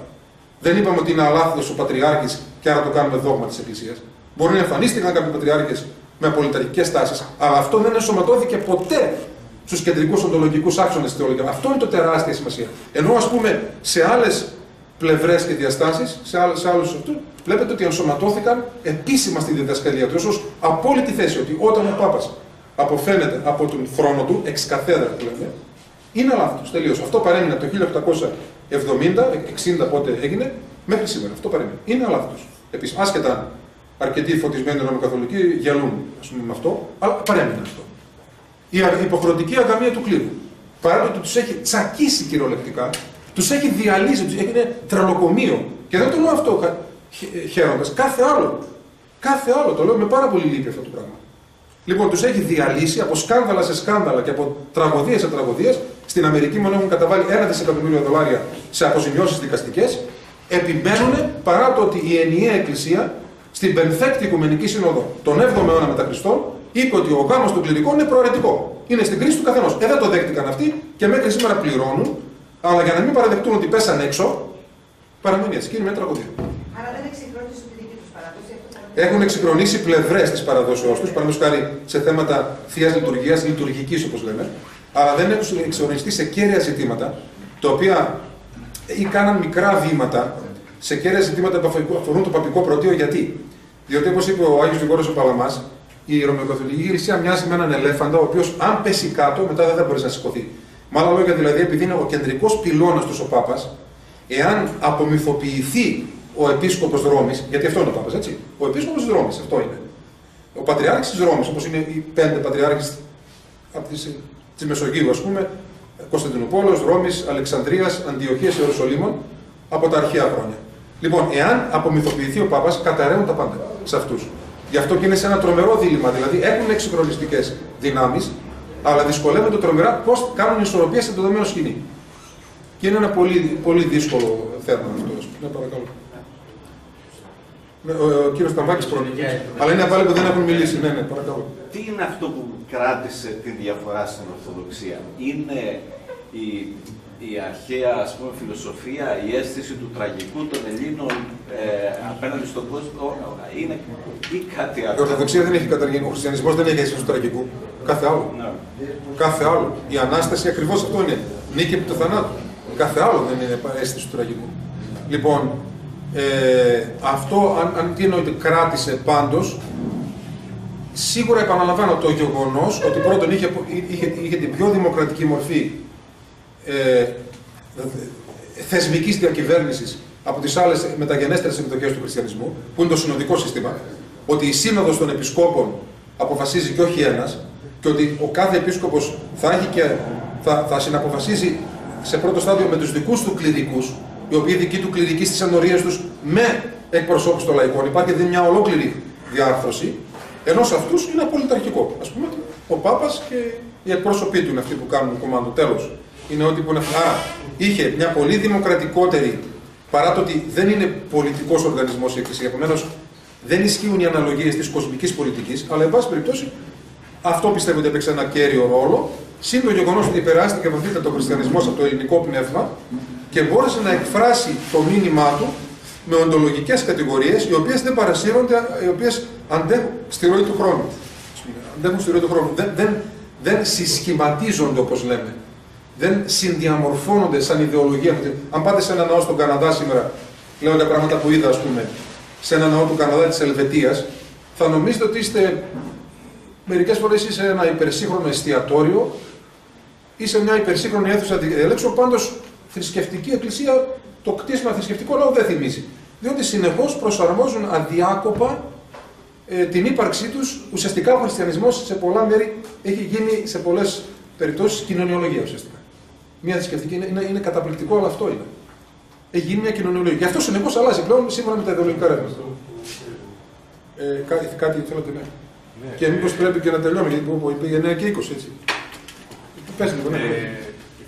Αυτό που αναφέρατε για τη συνοδικότητα σε σχέση και με τον ρωμαιοκαθολικισμό, για το πρωτείο του Πάπα, ναι. Ότι επειδή ακριβώς και η συζήτηση είναι για την ανθρωπολογία της Ορθοδοξίας, δηλαδή το οντολογικό θεμέλιο και της κοινωνίας ως κοινωνία προσώπων που έχουν όλοι χαρίσματα, δηλαδή και ο λαϊκός και ο επίσκοπος. Ακριβώς. Είναι πολύ λογικό, αν αφαιρέσουμε το χάρισμα ή την δυνατότητα του να μπορεί να αντιλαμβάνεται την αλήθεια μέσα από την κοινωνία του κάθε άνθρωπος, είναι πολύ λογικό αν αυτό το χάρισμα πάει προς τον επίσκοπο ή πάει προς τον πρώτο επίσκοπο, ναι, να δημιουργηθεί και ο φύλακας της αλήθειας. Ο θεματοφύλακας. Οπότε το... Εγώ δεν νομίζω ότι είναι ακριβώς. Ναι, μπορεί να συμβαίνει αυτό. Θέλω να πω δηλαδή ότι ασχολούμαι και με τη Β' Βατικανή και γενικά με την πορεία του, ας πούμε, για παράδειγμα, για αυτό που αναφέρατε για την γλώσσα για τα λατινικά. Πράγματι, στη Β' Βατικανή αναφέρεται ότι μπορεί σε οποιοδήποτε άλλο λαό να γίνεται η λειτουργία στην τοπική γλώσσα, ναι, αλλά αυτό δεν γινόταν ιστορικά. Δηλαδή, δεν γινόταν. Ήταν στην πραγματικότητα μια νομιμοποίηση ενός πράγματος το οποίο απλά ξέρονταν 500 χρόνια. Ακόμα και στην κατάκτηση της λατινικής. Νομίζω όμως ότι έχει βελτιωθεί τώρα αυτό κάπως. Δεν γίνεται στα λατινικά πάντα. Γίνεται και σε τοπικές γλώσσες, αλλά γίνεται και στα λατινικά. Γίνεται και στα λατινικά. Θέλω να πω ότι και με τους Ιησουίτες, ας πούμε, το 15ο-16ο αιώνα κτλ., αυτοί μαθαίνανε τα ναοάτια, μαθαίνανε τις γλώσσες και τις κάνανε τις λειτουργίες στις τοπικές γλώσσες. Θέλω να πω δηλαδή ότι ήταν ένα πράγμα αυτό που λέμε της κουρίας και το σύστημα το οποίο προέκυπτε από το Βατικανό, και ήταν ένα άλλο πράγμα που συνέβαινε στην πράξη. Παράδειγμα, τι θα σήμαινε το καθέδρας για τη Βραζιλιάνικη Εκκλησία, η οποία ήταν συνδεδεμένη με τους Πορτογάλους, που διαχωρισμό κράτους Εκκλησίας κάναν ήδη από το 18ο αιώνα, που δεν είχαν καμία σχέση με την Ισπανική κατάκτηση και την καθέδρας αξιότητα της Ισπανικής και της Ρωμαϊκής Εκκλησίας, ή τι σημαίνει για τους Γάλλους στην αντιπαράθεση που είχαν με τους Ρωμαίους. Ας μην την εξειδικεύσουμε τόσο πολύ, γιατί πάμε τώρα σε.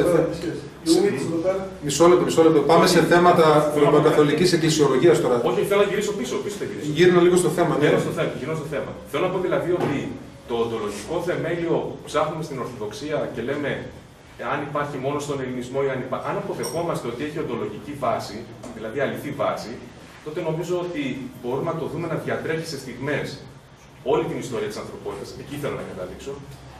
Και κατά συνέπεια, ακόμα και στην διερώτηση το πώς θα μπορέσει ενδεχομένως τα βήματα που κάνει είτε ο ρωμοκαθολικισμός είτε οποιασδήποτε άλλες εκκλησίες προς τη συνοδικότητα να επισπευστούν ή να οδηγηθούν προς μια σύγκληση, νομίζω ότι αν αποδεχόμαστε ότι υπάρχει μια οντολογική αλήθεια, ότι αυτή η σύγκληση εκ των πραγμάτων θα οδηγήσει τον άνθρωπο να αρχίσει να διαρωτάται για την ύπαρξη του. Αυτό είναι ενδεχομένως και η δυνατότητα του εξυγχρονισμού της παραδόσεως συνολικά. Τώρα είναι ένα μεγάλο θέμα αυτό, αν κατάλαβα καλά, γιατί δεν είμαι βέβαιος προς το τέλος, σαν να θέτεις δηλαδή και ένα θέμα οικουμενισμού, ας πούμε, χριστιανικού, αν κατάλαβα καλά ή όχι. Όχι τόσο οικουμενισμού, όσο καθολικότητας με την έννοια της καθολικότητας που θέλω για να σας Ωραία, εντοπίζεται παντού. Ωραία, ναι. Υπήρχε οντολογία ακόμα και στη σχολαστική φάση της δυτικής θεολογίας, στο Θωμά Ακινάτη, που θεωρείται ο θεολογικός Αϊνστάιν του Δυτικού Μεσαίωνα, αλλά ήταν σχολαστική και ουσιαστικά ήταν και η αιτία του νεότερου αθεϊσμού βρίσκεται ακριβώς μέσα σε μια στεγνή, ξερή, μαθηματικού τύπου θεολογία, ας το πω έτσι, εργαλειακή, η οποία, ας πούμε, προκάλεσε τέτοια απέχθεια σε συνδυασμό με άκαμπτες διοικητικές δομές, που στο πέρασμα των αιώνων ουσιαστικά εγκαταλείφθηκε τελείως. Αυτό είναι δεδομένο από την έρευνα ότι η δυτική θεολογία, η ρωμαιοκαθολική, δεν υπήρχε προτεσταντισμός τότε ακόμα, η σχολαστική θεολογία είναι από τις κυριότερες αιτίες του νεότερου δυτικού αθεϊσμού. Θα ήθελα πριν κλείσουμε λίγο, γιατί πρέπει και να δείξω κάποια βιβλία, ένα πολύ σημαντικό από την, είναι το Ορθοδοξία και Εξυγχρονισμός του πατρός Νικολάου Λουδοβίκου, από τις εκδόσεις Αρμός. Είναι δύσκολο, έχει σε πολλά σημεία έχει σημαντικότατες γνώσεις θεολογίας και φιλοσοφίας, αλλά το θέμα του είναι εξαιρετικό, γιατί λέει ορθόδοξη εξατομίκευση, κράτος και ιστορία στην προοπτική του ευρωπαϊκού μέλλοντος. Τον έχετε το πεδρανικό νομίζω υπόψη, δεν είναι? Είναι εξαιρετικός και η εργασία την οποία κάνει. Ένα άλλο για την παραδοσιακή χριστιανική ανθρωπολογία, το οποίο έχει εκδώσει από τις εκδόσεις Ζήτρος, που κάνουν έτσι ωραίο έργο με μεταφράσεις, ξέρετε, των αρχαίων συγγραφέων κυρίως, αλλά έχουν και βυζαντινούς συγγραφείς. Είναι αυτό το περί φύσεως ανθρώπου, το οποίο είναι από τις αρχές του 5ου αιώνα μετά Χριστόν, 400 μετά Χριστόν και μετά, έζησε αυτός. Ήταν ο Νεμέσιος, από τον Νέμεσης προφανώς το όνομα αυτό, Νεμέσιος, που ήταν επίσκοπος στην έμεσα πόλη της ελληνιστικής Συρίας. Έτσι. Και να δει, έχει φοβερό ενδιαφέρον. Παραδείγματος χάρη, δέχεται εξέλιξη των ειδών πάρα πολλούς αιώνες πριν από το Δαρβίνο. Λέει, ας πούμε, ότι τα κτίσματα από τη φύση τους, επειδή προήλθαν από το μηδέν, μεταβάλλονται στην πορεία των αιώνων. Δηλαδή, ας πούμε, αναφέρεται σε ορθό λόγο. Αιώνες πριν γίνει ο δίκτυος. Έχει πάρα πολύ ενδιαφέροντα σημεία, οπότε συνιστώ αυτό. Και ένα ταπεινό ελάχιστο βιβλιαράκι που έχω γράψει εγώ, ας πούμε, οι ψυχές των άλλων, με κάποιες μελέτες και κείμενα από εδώ και από εκεί. είχα γράψει ένα κείμενο για την κρίση του μετανεωτερικού εαυτού πλέον, του μεταμοντέρνου εαυτού ειδικά, με βάση ψυχαναλυτικά και θεολογικά κριτήρια, το οποίο έχει ένα ενδιαφέρον νομίζω και αυτό έτσι, για την συζήτηση μας εδώ πέρα. Ελπίζω να μην, σταματάμε τώρα, να μην απογοητεύετε κάποιος ότι ήθελε να κάνει κάποια ερώτηση ή κάτι άλλο. Σας ευχαριστώ για την υπομονή σας.